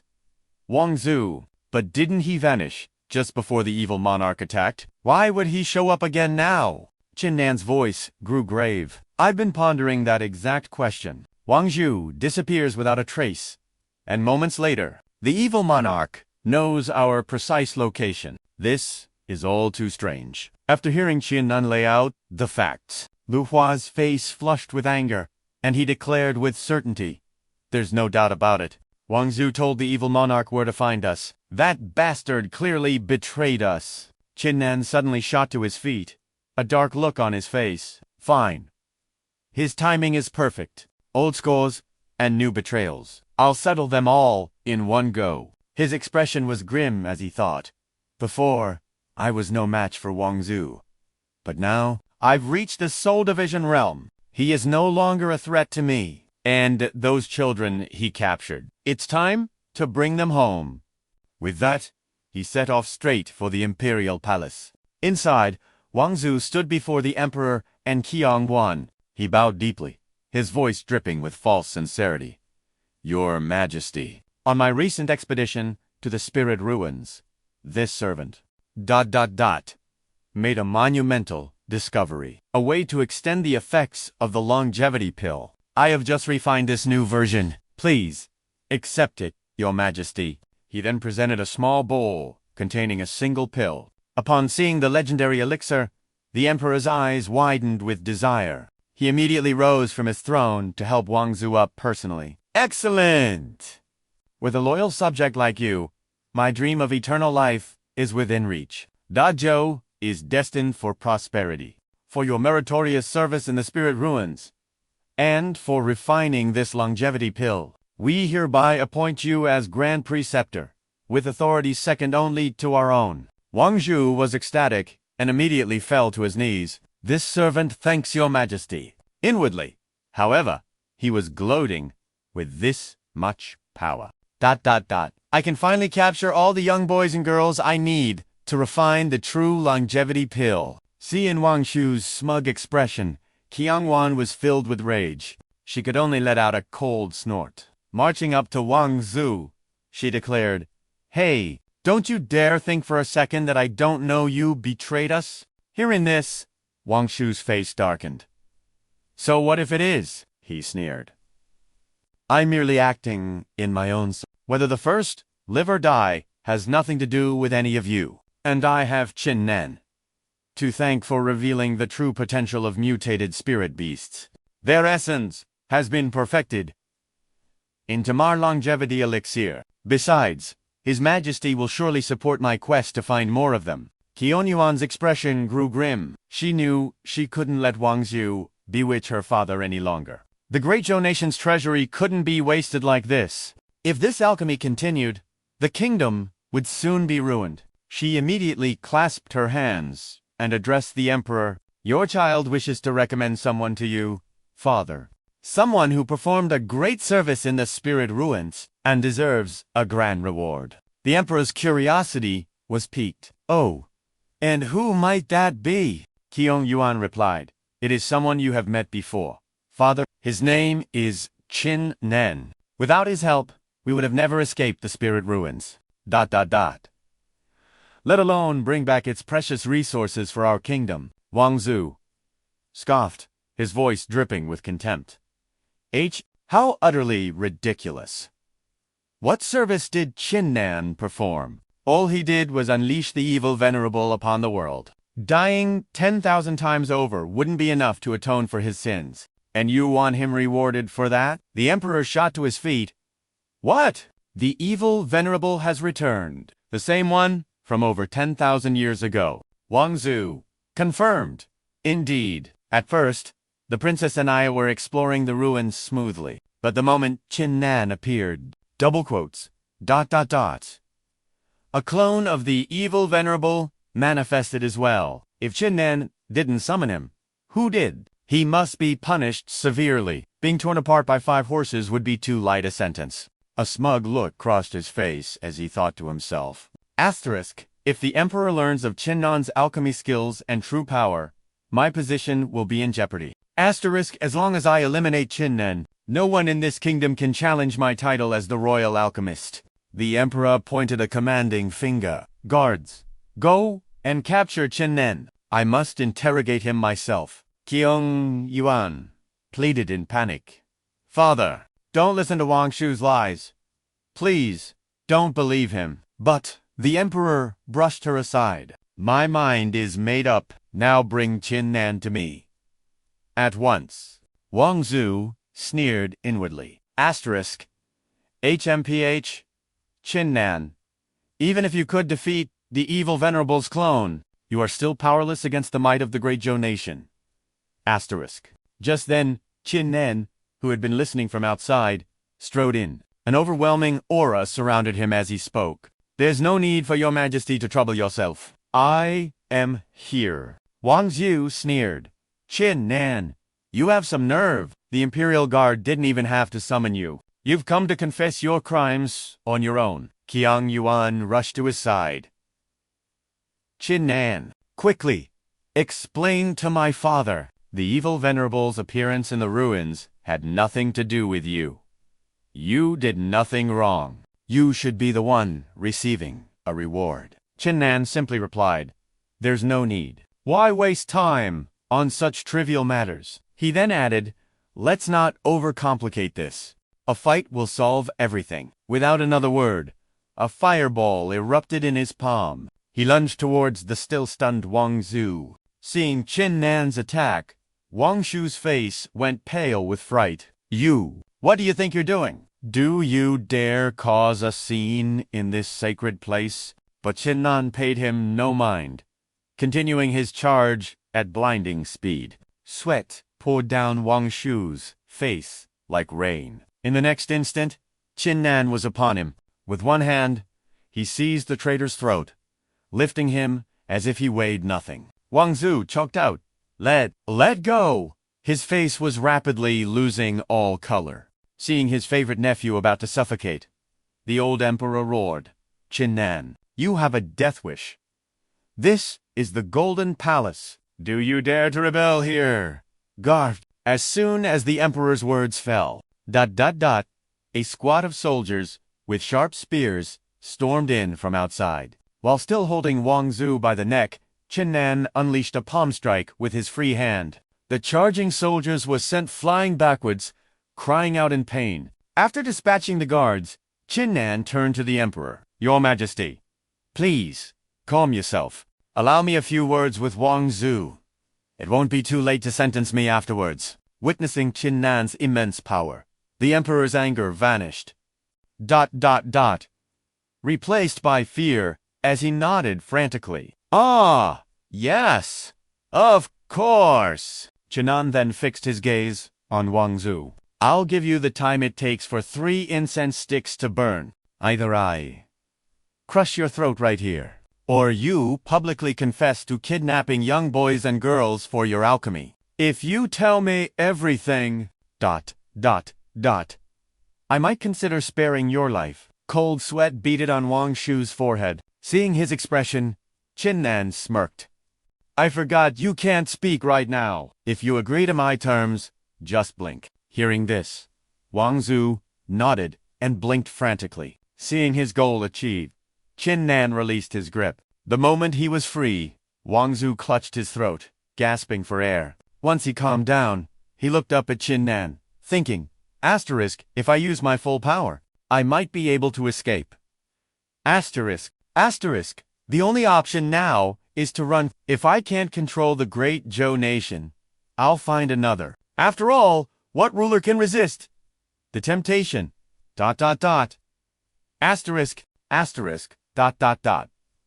Of a longevity elixir, surviving is what matters most right now. Noticing Wang Shu's prolonged silence, Qin Nan spoke again. Don't even think about escaping. I am now at the first level of the Soul Division realm. Combined with my Heaven Tier movement technique, the Sky Shrinking Step, you have no hope of getting away. Hearing this, Wang Shu's face turned grim. Damn it!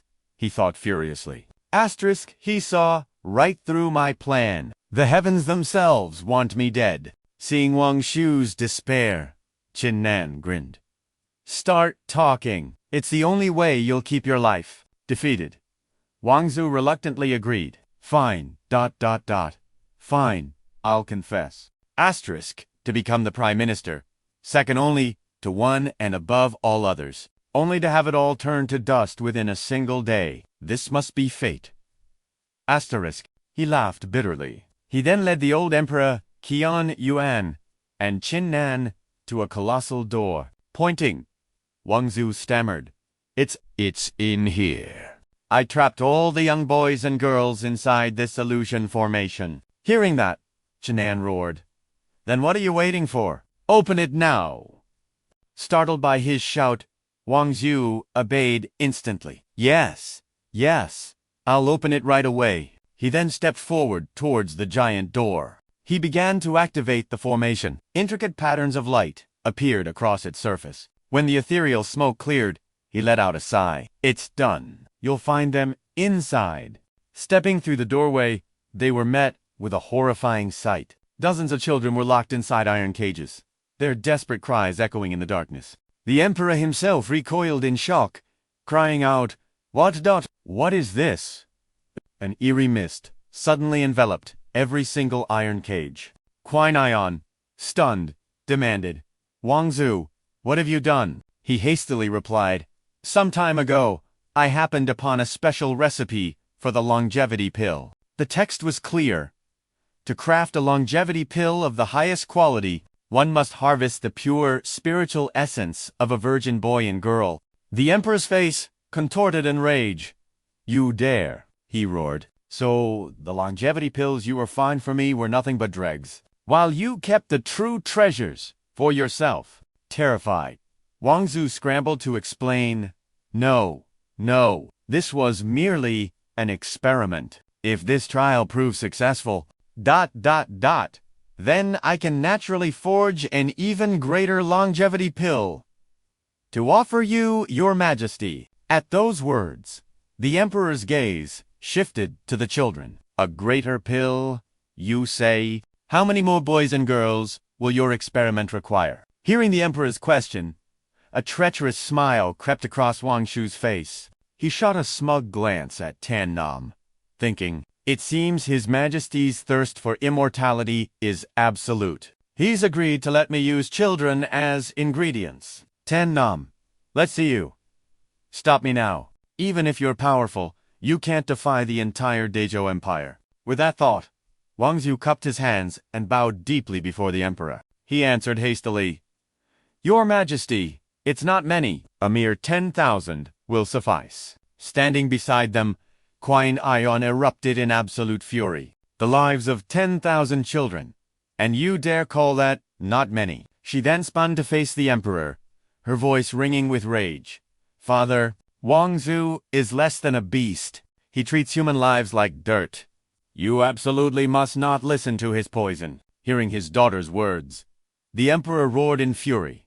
"I am conducting my affairs. Do I need you to lecture me on how to rule?" Seeing her father's utter indifference, fury burned within her, but she dared not speak another word as the emperor turned away. He pointed a commanding finger straight at Qin Nan. "Qin Nan, release Wang Zu immediately. If you refuse, I will punish not only you, but your entire clan." Hearing this, Wang Zu sneered triumphantly at Qin Nan. Hey, didn't you hear His Majesty's command? Are you going to release me now? No matter how formidable you are, you cannot win against me. If you dare to touch me, your entire family will suffer the consequences." Qin Nan fell silent, his expression unreadable. And then he let Wang Zu go. Elation spread across the alchemist's face as he scrambled to bow before the emperor. "Your Majesty, please rest assured. Give me just 3 days, and I will capture 10,000 children without fail." Standing behind him, Qin Nan listened to Wang Shu's monstrous declaration. A furious inferno ignited within him. But Wang Shu, completely oblivious to the killing intent, continued his plea. "Grant this servant just 1 more month.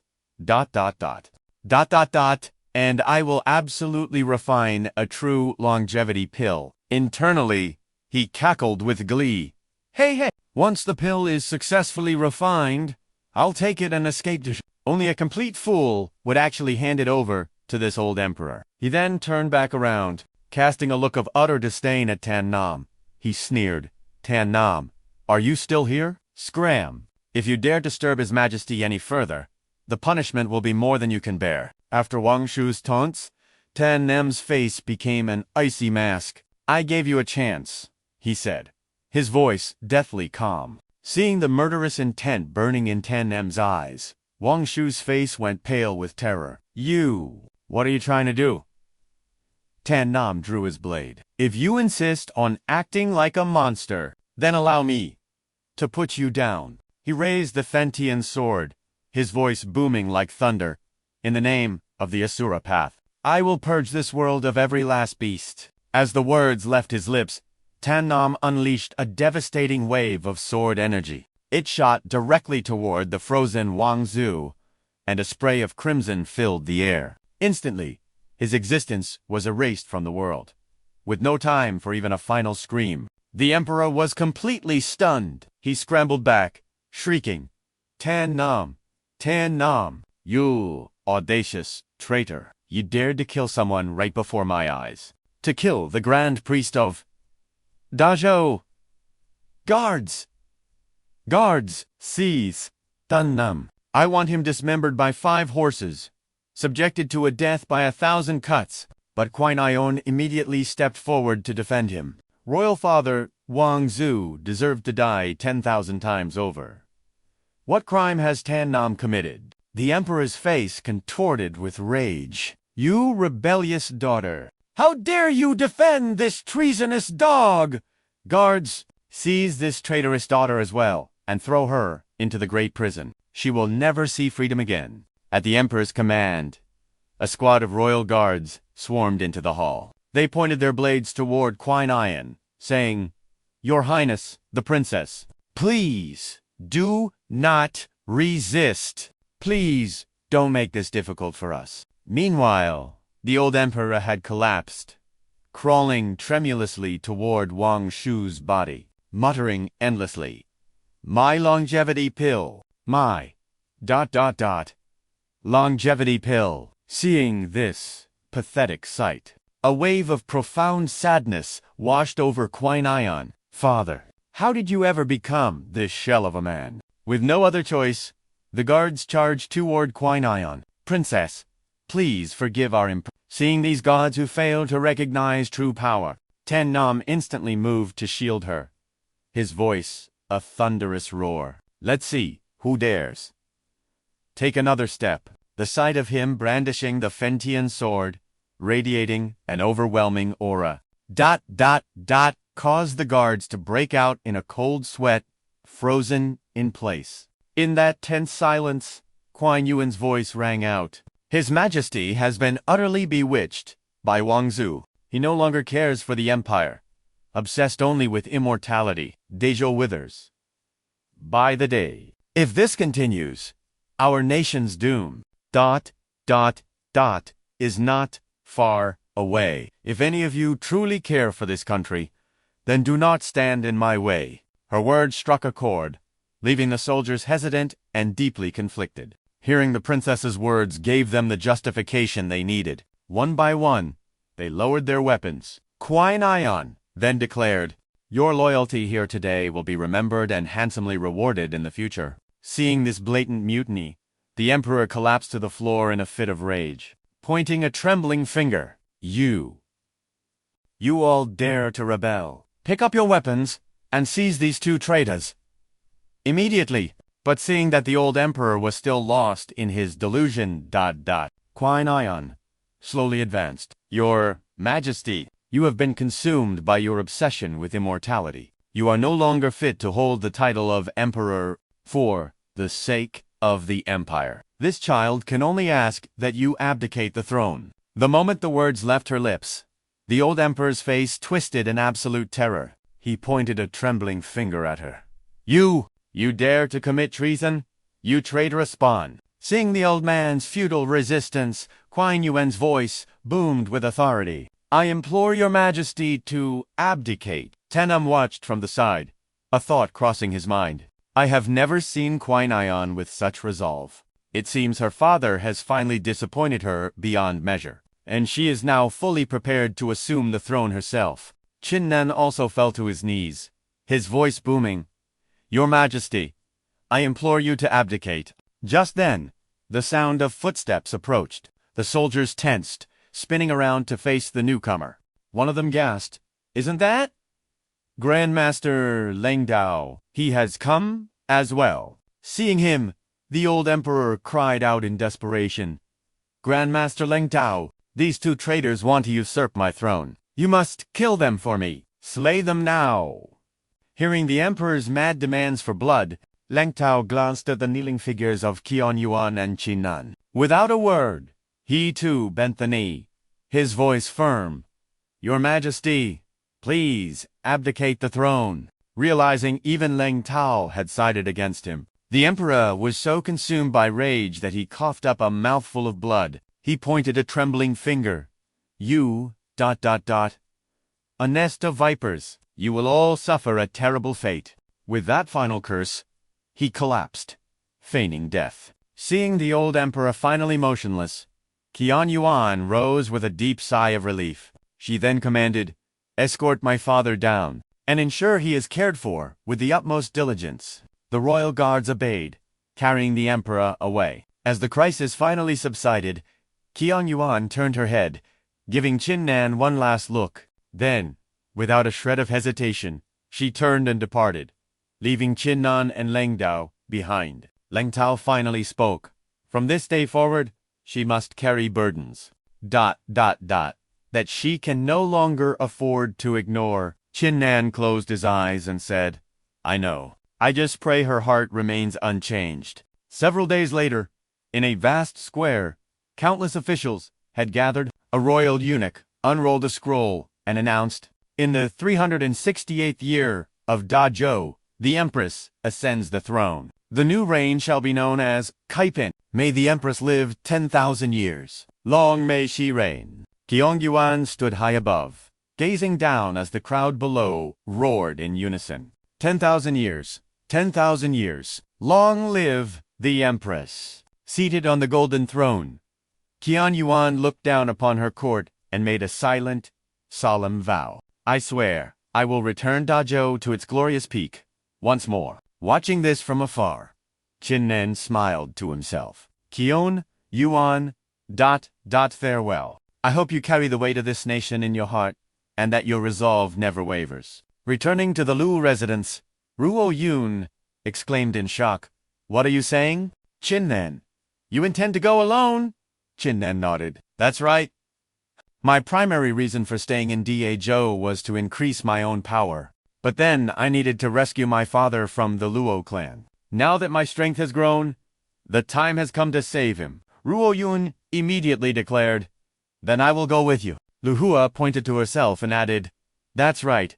Count me in too. The three of us together can destroy the Luo Clan and rescue your father." Qin Nan scratched his head and offered a wry smile. "There's no need. This is a matter for my family. I don't wish to drag you both into my troubles. I can handle this on my own." Seeing his determination, Ruo Yun placed a hand on her chest, her face filled with sorrow. But before she could speak, Liu Hua interrupted, "Fine. I've been looking for an opportunity to temper myself and increase my own strength. We can't hide in your shadow forever." Old Danzu then emerged, saying, "We have already made our decision. We will head north for our training. The northern territory is rich with lightning, spiritual energy. She will surely see immense growth there." Qin Nan replied, "Oh, then that is excellent. Once I have taken my revenge. ...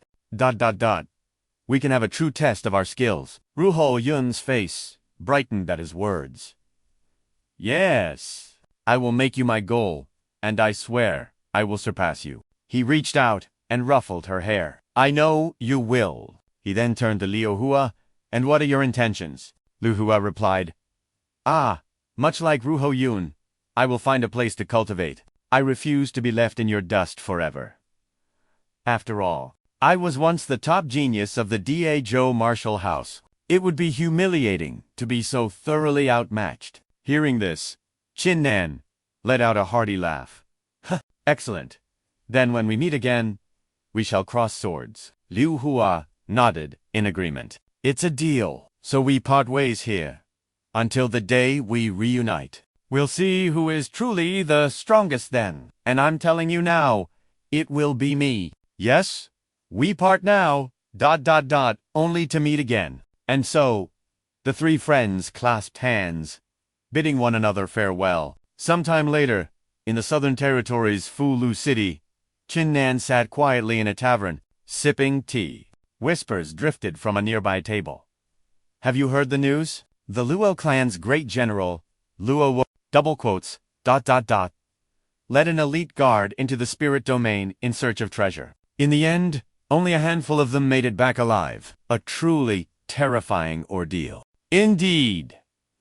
I heard the Luo clan thought themselves untouchable. Now they're even clashing with the Luozhou nation. It seems they've finally met a formidable enemy. I'm dying to know what happened to bring a great general of the Luo clan to such a pathetic state. Humph, the Luo clan is no longer the fearsome power I once knew. Qin Nan listened for a moment before rising from his seat. He walked out, a cold determination in his eyes. This time, I will come, and I will utterly annihilate your Luo clan. At that very moment, inside the Luo clan's main hall, Luo Wufar reported to the clan head, Luo Wushan. With Qin Nan's current power, we cannot afford to underestimate him. While in the spirit domain, he reached the spirit division realm. Moreover, by joining forces with his allies, he even managed to destroy the clone of Zuazun, controlled by Zhao Zun. Qin Nan will undoubtedly seek revenge on our clan. Therefore, we must prepare. Luo Wushan let out a cold snort. Spirit division realm, he continued. It matters not. While you were away in the spirit domain, I have already broken through to the second layer of the spirit division realm. Not a single person in this city can oppose me, let alone a mere newcomer like Qin Nan. There's no need to rush. I can defeat him with ease. As he finished speaking, he stepped down from his seat. Then, from thin air, Luo Wushan summoned ... a magnificent blade. The Luo clan is protected by the Sun Moon 7-star blade. With this, what can Qin Nan possibly, do against us? Go and give every expert from the 5th layer of the spirit realm and above a spirit replenishing pill. This elixir can instantly raise a cultivator's realm by 3 layers. Luo Wufar bowed deeply. Yes, master. This servant will see to it at once. After Luo Wufar departed, Luo Wushan sneered to himself. Haiyan, Piha, if you dare show your face here, be prepared for a one-way journey to the afterlife. On a night with a bright, full moon. Soldiers patrolled the city gates. Their captain barked, "All of you, sharpen your senses. The Luo clan is currently on high alert. An enemy could strike under the cover of darkness, so none of you can afford to be careless." The guards straightened up, shouting in unison. "Yes, Captain." The captain thought to himself, "Hemph. With security this tight, who exactly is our enemy this time?" A guard spotted something and quickly shouted, "Captain! Over there! What is that?" Down below, Qin Nan was moving with the speed of the wind. The captain gasped in shock. "He's moving so fast. All I can see is a shadow. This person is a true master." With those words, he drew his sword and roared, "Enemy sighted. Prepare for battle." Another guard took the command. Immediately, the warning horn blared. All the guards scrambled for their weapons, assembling in an instant. The captain yelled, "He's here!" Just then, Qin Nan arrived, leaping straight onto the city gate. His face was like ice, completely ignoring the guards in his path. The captain pointed his sword down, shouting, "Brothers, attack!" The moment he finished speaking, Qin Nan landed on the wall. He sneered, "HMPH. A bunch of worthless insects." Then, with just a few flicks of his sword, Qin Nan sent all the surrounding soldiers crashing to the ground, leaving only their agonizing screams behind. Qin Nan just kept walking. Everywhere he went, screams and blood followed. The guards were all sent to meet their ancestors. Seeing Qin Nan's terrifying power, the captain nearly wet himself in fear. Trembling uncontrollably, he thought, "How? I only blinked for a second. What kind of monster is he?" He saw Qin Nan drawing closer. The guards couldn't resist any longer, their fear causing them to drop their swords. The captain turned and fled. He thought, "I have to warn the clan's elite." But before he could snitch, it was already too late. Qin Nan delivered a single, fatal strike. Seeing their leader fall, his men screamed, "Quick, kill him! Avenge the captain." Qin Nan simply offered a serene, friendly smile. He replied with the most heartfelt words, "Ha ha ha! Come. Today, not a single soul from the Luo family will escape. While chaos erupted inside a Luo family courtyard, a few masters were still chilling and drinking. They were laughing and joking without a care. One man offered a cup of wine to an old man, saying, "Hey now, drink up." But the one sober elder immediately refused. "We can't.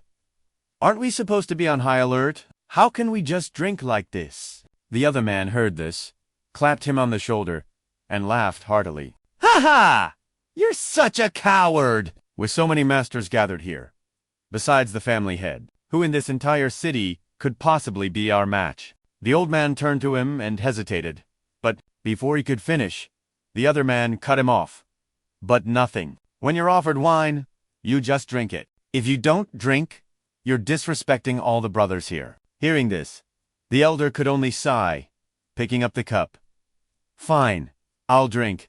And just like that, the old man was also dragged into their drunken revelry. The other guy laughed loudly. "Ha ha ha, bottoms up, drink. No one goes home sober tonight." Right in the middle of their party, a loud crash echoed as the door was shattered to pieces. Qin Nan, a young man who never bothered knocking, appeared. He preferred to make a grand entrance by kicking down doors and spoke with an icy tone. "I'll give you one chance. Where is the Luo family's prison?" One arrogant man pointed at Qin Nan and snapped. "Huh, who the hell are you, kid? Are you looking to die?" Seeing the tense situation, the old man hurriedly intervened. "Everyone, he is the enemy of our family. I recognize him from the portrait I saw today." The arrogant man turned and asked, "What portrait?" "Why don't I remember?" The old man reminded him. "This morning, Great General Luo Wufa gave us his portrait." Hearing this, the man pointed to a table leg and said, "Oh, right. I think we used that painting to prop up the table." And as soon as he said it, the truth dawned on him. "Oh, so you're Qin Nan. Luo family masters. What are you waiting for? Kill him now." No sooner said than done. One man didn't wait, grabbing a chair to teach Qin Nan a lesson. And so, the plastic chair combat began. Qin Nan didn't even bother to lift a finger. He just released a sliver of his kingly aura, and the chair instantly disintegrated. He calmly stated, "If the Luo family's masters are only this strong, then I have truly overestimated you." True to his word, Qin Nan casually slapped the chair-wielding master across the face. Tears and snot flowed like a river from the sheer force. The powerful slap sent the unlucky fellow flying straight into a wall with a loud thud. The other two turned pale with fear, stammering, He's dead." One trembled in disbelief. "How is that possible? He was at the 6th level of the spirit transmission realm. He was killed in a single blow. Quick, use the spirit supplementing pills the great general gave us. Then we'll attack together." Immediately, the group swallowed the pills without hesitation. Instantly, an enormous surge of power coursed through them. The overwhelming buff made them scream in agony. Seeing this, Qin Nan just snorted coldly.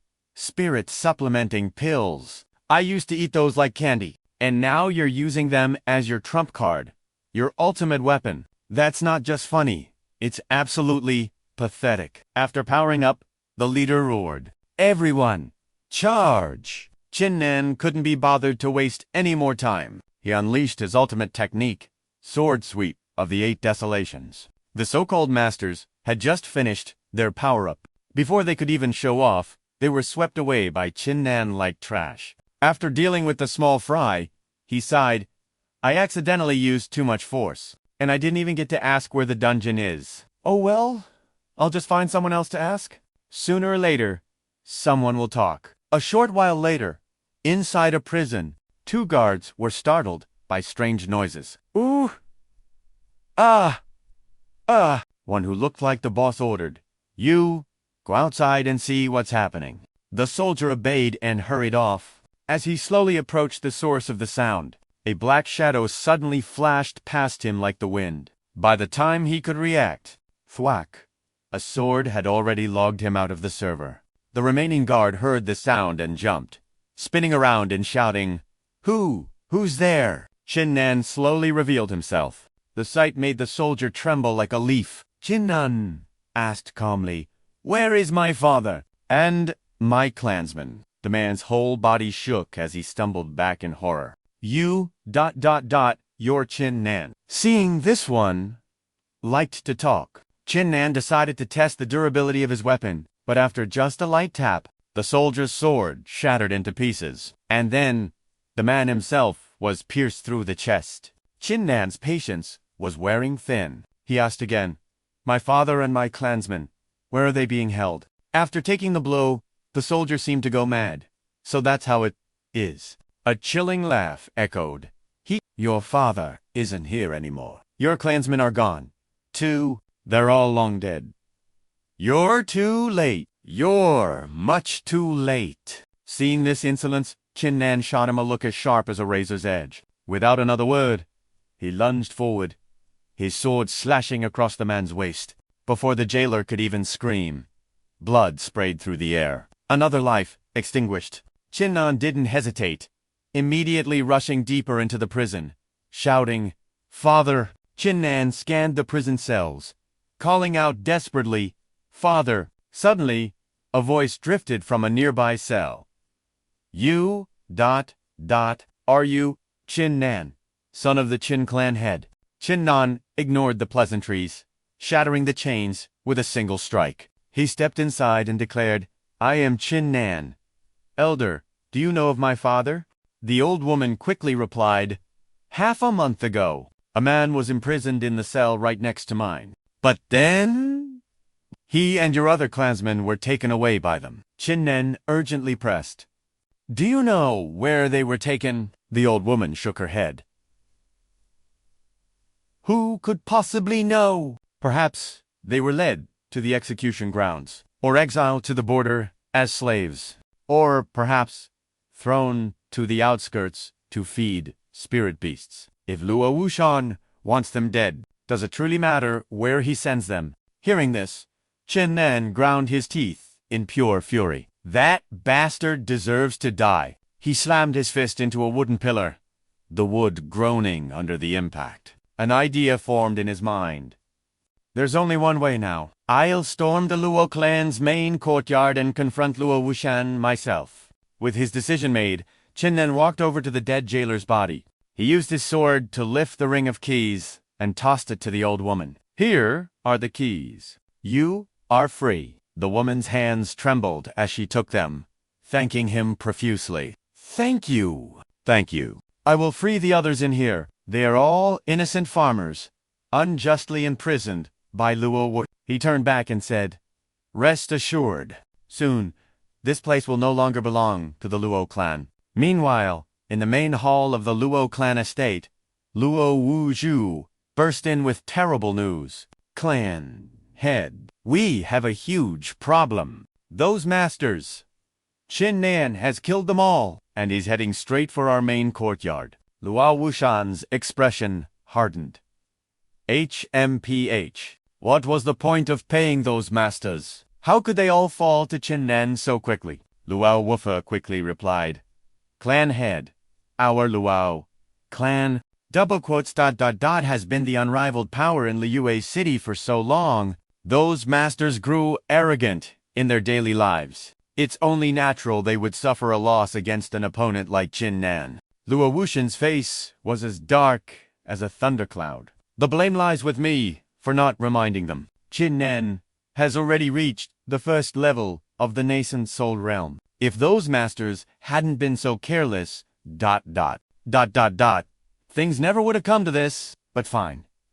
There's no need for self-reproach. My own power is at the second level of the nascent soul realm, and with my superior grade treasure, the Yin-Yang 7-star blade. If Qin Nan dares to take even half a step into this assembly hall, I will ensure his death. Luo Wufa gazed at the brilliantly glowing blade, thinking to himself, with a Yin-Yang 7-star blade. The clan head's strength could rival someone at the third or even fourth level of the nascent soul realm.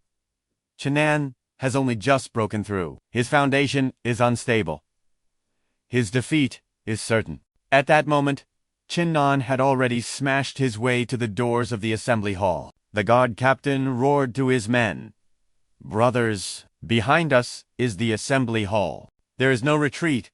We must take this brat down with us." A warrior screamed, "Kill!" Qin Nan merely scoffed. "A group of 5th-level Spirit Spring Realm trash thinks you can stop me?" As they charged, Qin Nan unleashed a storm of devastating sword strike. Inside, Luo Wufa flinched. The fighting has already started outside the main courtyard. How can Qin Nan be moving so quickly? Hearing his report, Luo Wushan remained seated, calmly toying with his hair. Luo Wufa observed this and thought, the clan head shows not a hint of panic or alarm. Asterisk, he must be absolutely confident in his ability to kill Qin Nan and protect the Luo clan. As his general,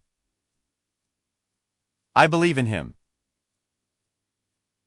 Asterisk, and once again, the doors became the next victim, shattering as a guard's body was sent flying through them. Qin Nan stepped inside nonchalantly, causing Luo Wufa to jump in shock. Qin Nan's body was now stained with the crimson blood of the guards. He raised his sword, still dripping, and said, "I made sure to ask around on my way here. Of you two brothers, one is at the peak of the Spirit Spring Realm. The other is at the 2nd level of the nascent Soul Realm at most." As he spoke, scarlet drops of blood fell from his blade, tapping against the floor. His expression darkened as he asked, "Or will you face me together?"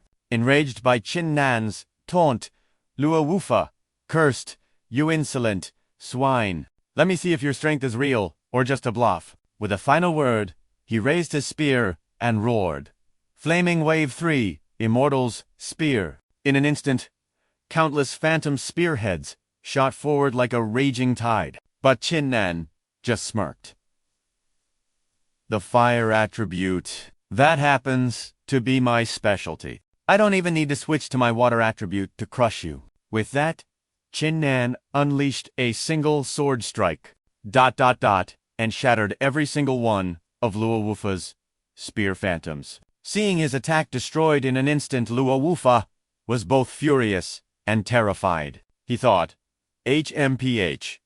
My attack, asterisk, was neutralized in a single moment. This Qin Nan's nascent soul realm power is the real deal. But Luo Wufa still blustered loudly. But even so, I have other techniques to deal with you. Qin Nan, you absolutely cannot underestimate the power of my Luo clan. Now, I will let you taste the technique our Luo clan is most proud of. After his speech, he roared, "Weak earth prison." Immediately, tendrils of energy shot out like earthen serpents, wrapping tightly around Qin Nan's legs. As he was bound, Qin Nan thought, asterisk, this earth-style technique is bizarre.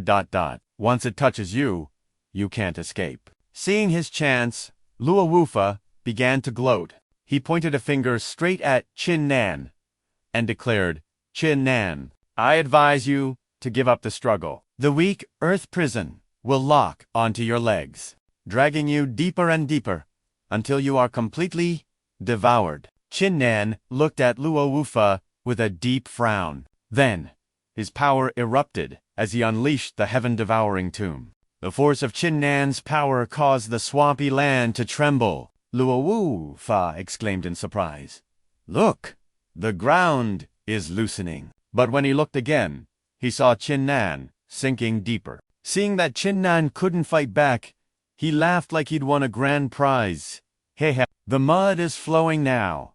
Qin Nan, if you keep struggling, not even the gods can save you now." He then turned to Luo Wushan and said, "Clan head, this Qin Nan is just as you said. He has only just reached the spirit-severing realm. His foundation is still unstable, posing no real threat. He cannot possibly break our Luo clan's ultimate technique." Hearing this, Luo Wushan replied grimly, "Capture him at once! Behead him and hang his head above the gates of the Luo clan city as a warning to all." Just then, the otherworldly neighborhood watch, also known as the Old Ancestor, appeared out of nowhere. With his hands on his hips, he declared, "Little brat, are you done playing around? With your current strength, you could have easily used your wood attribute spirit energy to escape this mud. Did you really need to force your way through with brute strength?" Qin Nan smirked at his words and replied,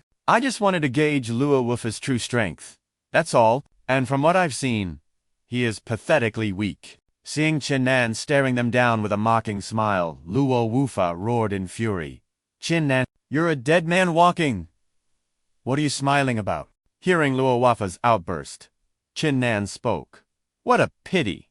Such a pity. Your Luo Clan's ultimate technique is truly formidable. But you, Luo Wufa, are a fire attribute cultivator. In your hands, this technique can only unleash a mere fraction of its power. What a complete waste!" Enraged, he bellowed.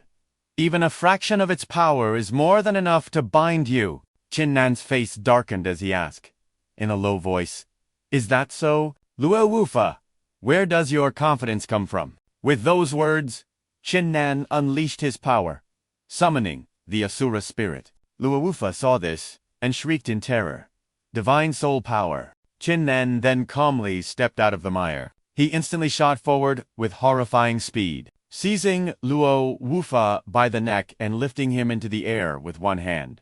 Luo Wushan was no pushover. He immediately summoned his giant eagle spirit beast and roared, "Let him go!" As the eagle dove towards him, Qin Nan looked at it and asked, "Let him go." He then agreed, "Fine." But as he released his grip, Qin Nan casually swung his hand, slashing Luo Wufa across the torso. A cold sweat broke out on Luo Wushan's face as he cried out, "Woof!" The moment he spoke, he watched as Luo Wufa was sliced in two, blood spraying everywhere. Seeing this, Luo Wushan roared in absolute fury, "You beast! Today, I will tear you to shreds and bury you with my fallen Luo Clan warriors." The old ancestors switched back to professional commentator mode, quickly warning Qin Nan, "This Luo Wushan is at the second stage of the spirit severing realm, one stage higher than you, and he has awakened his divine soul. You must remember what I told you before. After spirit severing, every minor realm is a world of difference. Even if he's just one small realm above you, his overall strength is far greater. Qin Nan, you must be careful." Qin Nan just smiled hearing this. "Don't worry, ancestor. I know my limits." Luo Wushan flew towards Qin Nan, striking like a hawk, diving for its prey. Qin Nan dodged the blow, thinking to himself, his speed is incredible, and his power is immense. Luo Wushan is truly worthy of his title as clan head. Yet, Qin Nan remained calm, effortlessly evading the attack. Missing his target, Luo Wushan crashed into a pillar, shattering it to pieces. Without hesitating, Qin Nan launched a powerful punch of his own, saying softly, "Let me play with you." The old ancestor sighed in exasperation. "You brat, you're getting crazier by the minute, trying to match a stronger opponent, blow for blow." The two clashed, their techniques colliding and creating a massive shockwave of energy. As they were locked in their struggle, Qin Nan demanded, "Old scoundrel, where is my father?" Hearing this, Luo Wushan laughed maniacally. "You want to know where your father is? Fine, I'll tell you right now." He then roared, "Blade, come to me!" Instantly, a long saber flew into Luo Wushan's hand.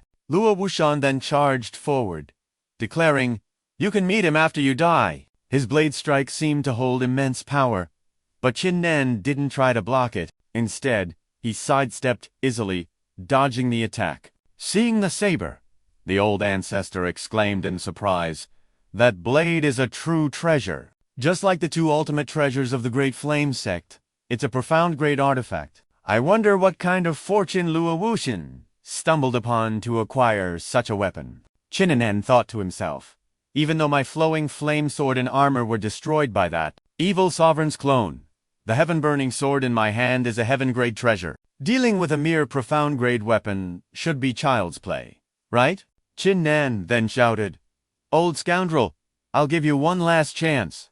Where is my father? If you don't tell me, I'll let you taste the power of my heaven-grade sacred sword. Luo Wuxian remained defiantly arrogant.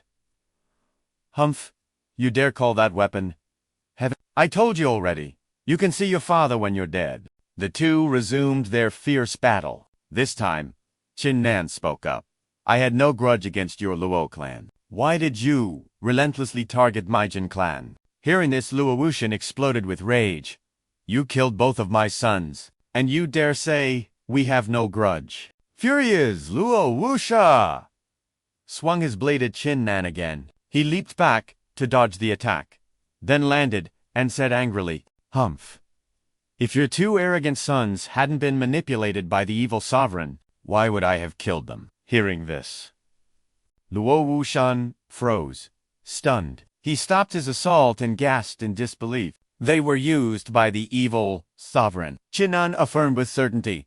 That's right. Your Luo Clan's advisor was actually a clone, controlled by the evil sovereign. He not only corrupted your son Luo Zhuan, but also preyed on the mind of your other son, Luo Zhuan, turning him into a pawn. The evil sovereign's true goal was to use the power of your two sons to seize the 5 elements' innate talent within my body. Luo Wuxian refused to believe it, still boasting wildly. The evil sovereign promised me he would make the Luo clan the #1 family in the great Zhou nation.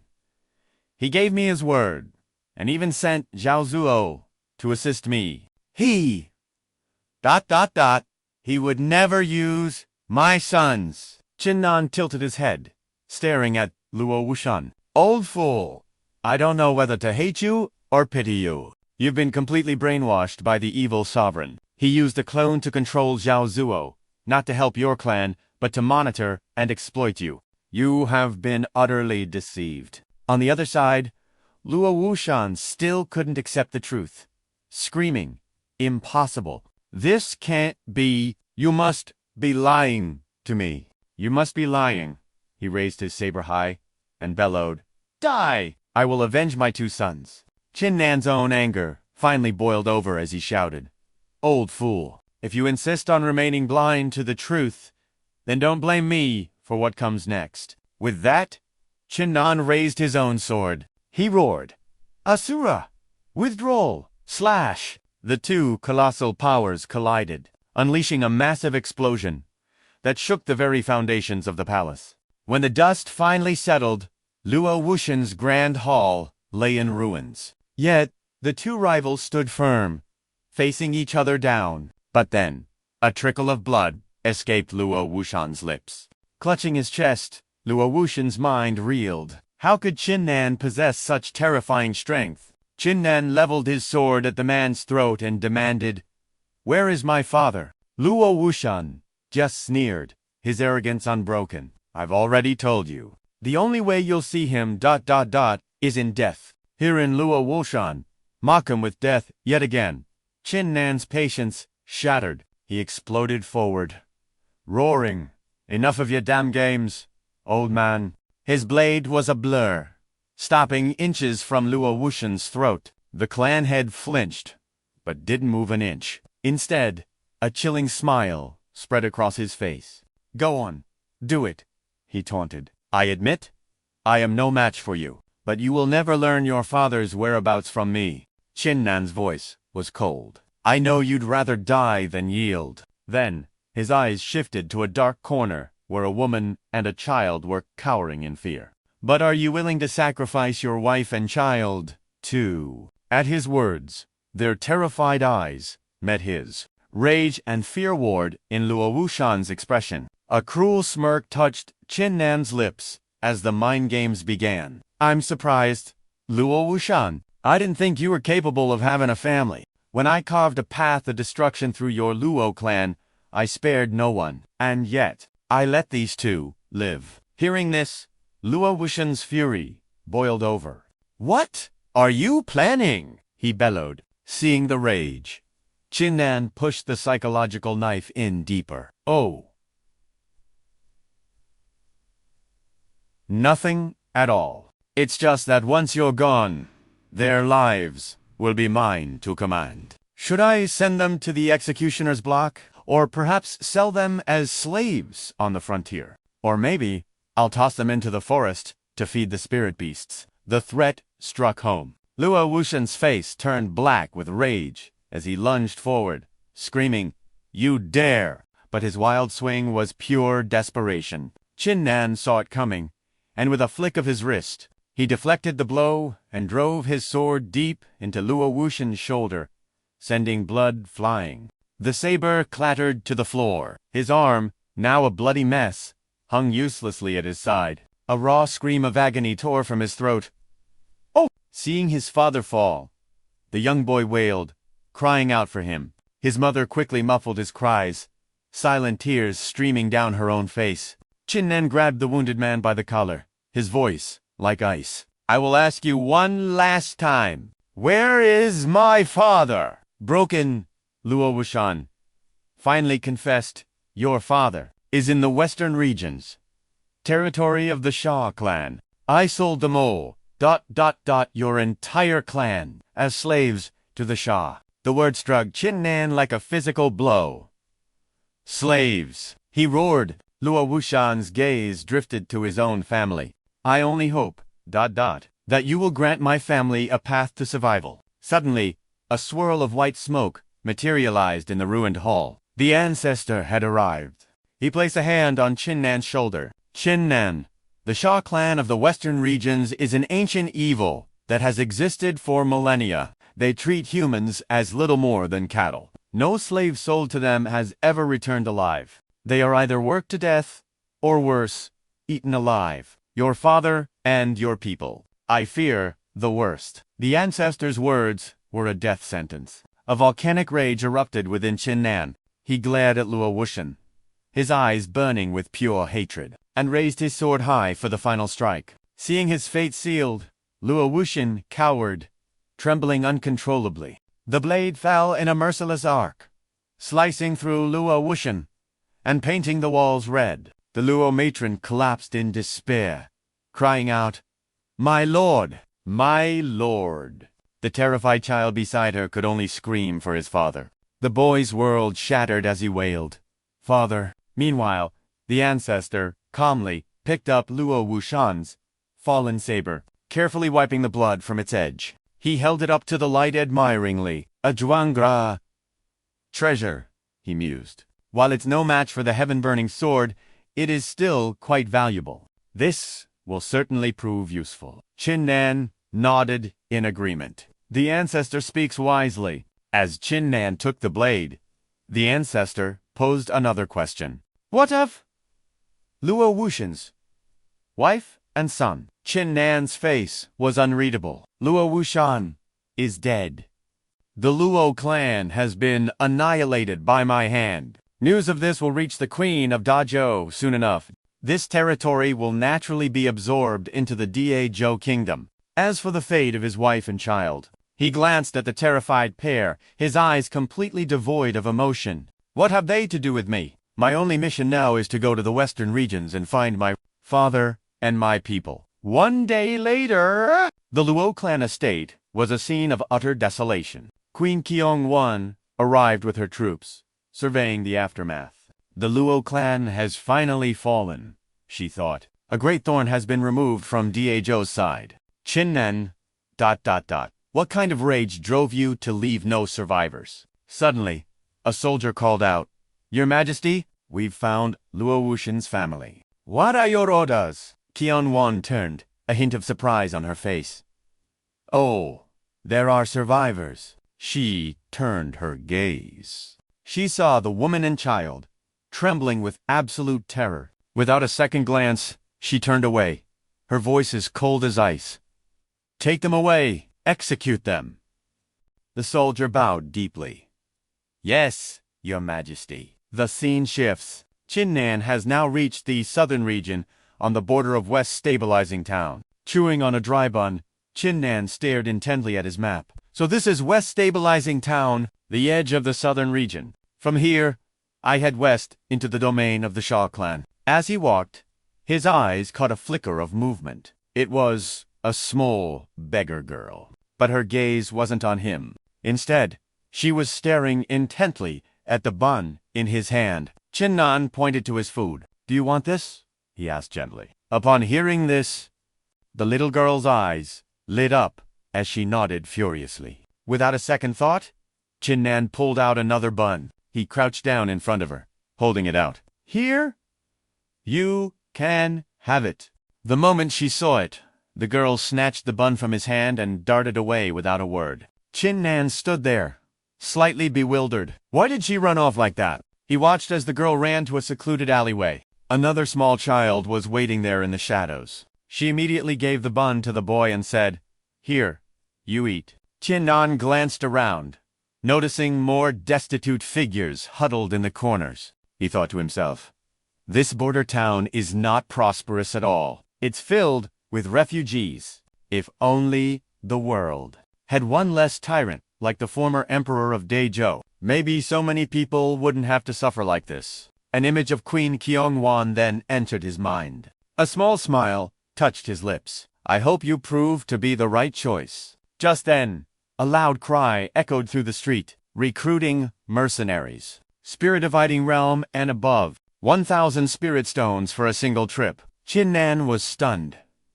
1,000 spirit stones, he echoed. Even a peak emperor-grade weapon only costs 3 or 4. For this man to ask for 1,000 upfront. What an astronomical sum. After all his travels, his own supply of spirit stones was running dangerously low. He decided to investigate. Approaching the man who had called out, he cupped his hands respectfully. Senior, what is this task you speak of? Could you elaborate? The man smiled brightly at Qin Nan's inquiry. Oh ho ho. It's like this. I am the captain of this merchant caravan's guard. Our caravan carries precious cargo that must be delivered to the western regions. But the path is plagued by the Sand Tribe bandits. And we only have a few spirit transmission realm warriors. Every member of that Sand Tribe is a powerful fighter. I fear for our safety, so I wish to hire a few mercenaries for this escort mission. What do you say, young brother?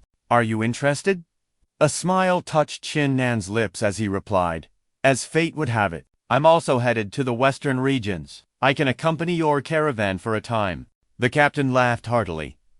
Excellent! Might I inquire about your cultivation realm, brother? In response, Qin Nan simply unleashed his power, allowing the force of his divine soul to fill the air. The captain's eyes widened as he clapped his hands in delight. The power of a divine soul. Young brother, you are indeed a divine separation realm warrior. Here, take this, 100 as a deposit. Upon reaching the western regions, I will settle the remaining 900 spirit stones. Suddenly, a young man approached them. Father, my side is ready. We can depart now. Seeing his son, the captain proudly introduced him to Qin Nan. Let me introduce you. This is my son, Weishin. Don't let his youth fool you. He's already a 5th-level spirit transmission warrior. In just a few more years, he's certain to reach the divine separation realm and bring glory to our ancestors. He is the one leading our merchant caravan's guard unit. Weishin offered Qin Nan a bright smile. Greetings, senior brother. I'll be in your care during this journey. Qin Nan waved his hand dismissively. The pleasure is all mine. Soon, the entire caravan was moving across the vast desert on camelback. As they rode, Weishin spoke up. Father, I feel it. In just a few more days, I believe my power will break through to the 6th level of the spirit transmission realm. The captain roared with laughter, placing a hand on Weishin's shoulder. Ha ha ha! Excellent!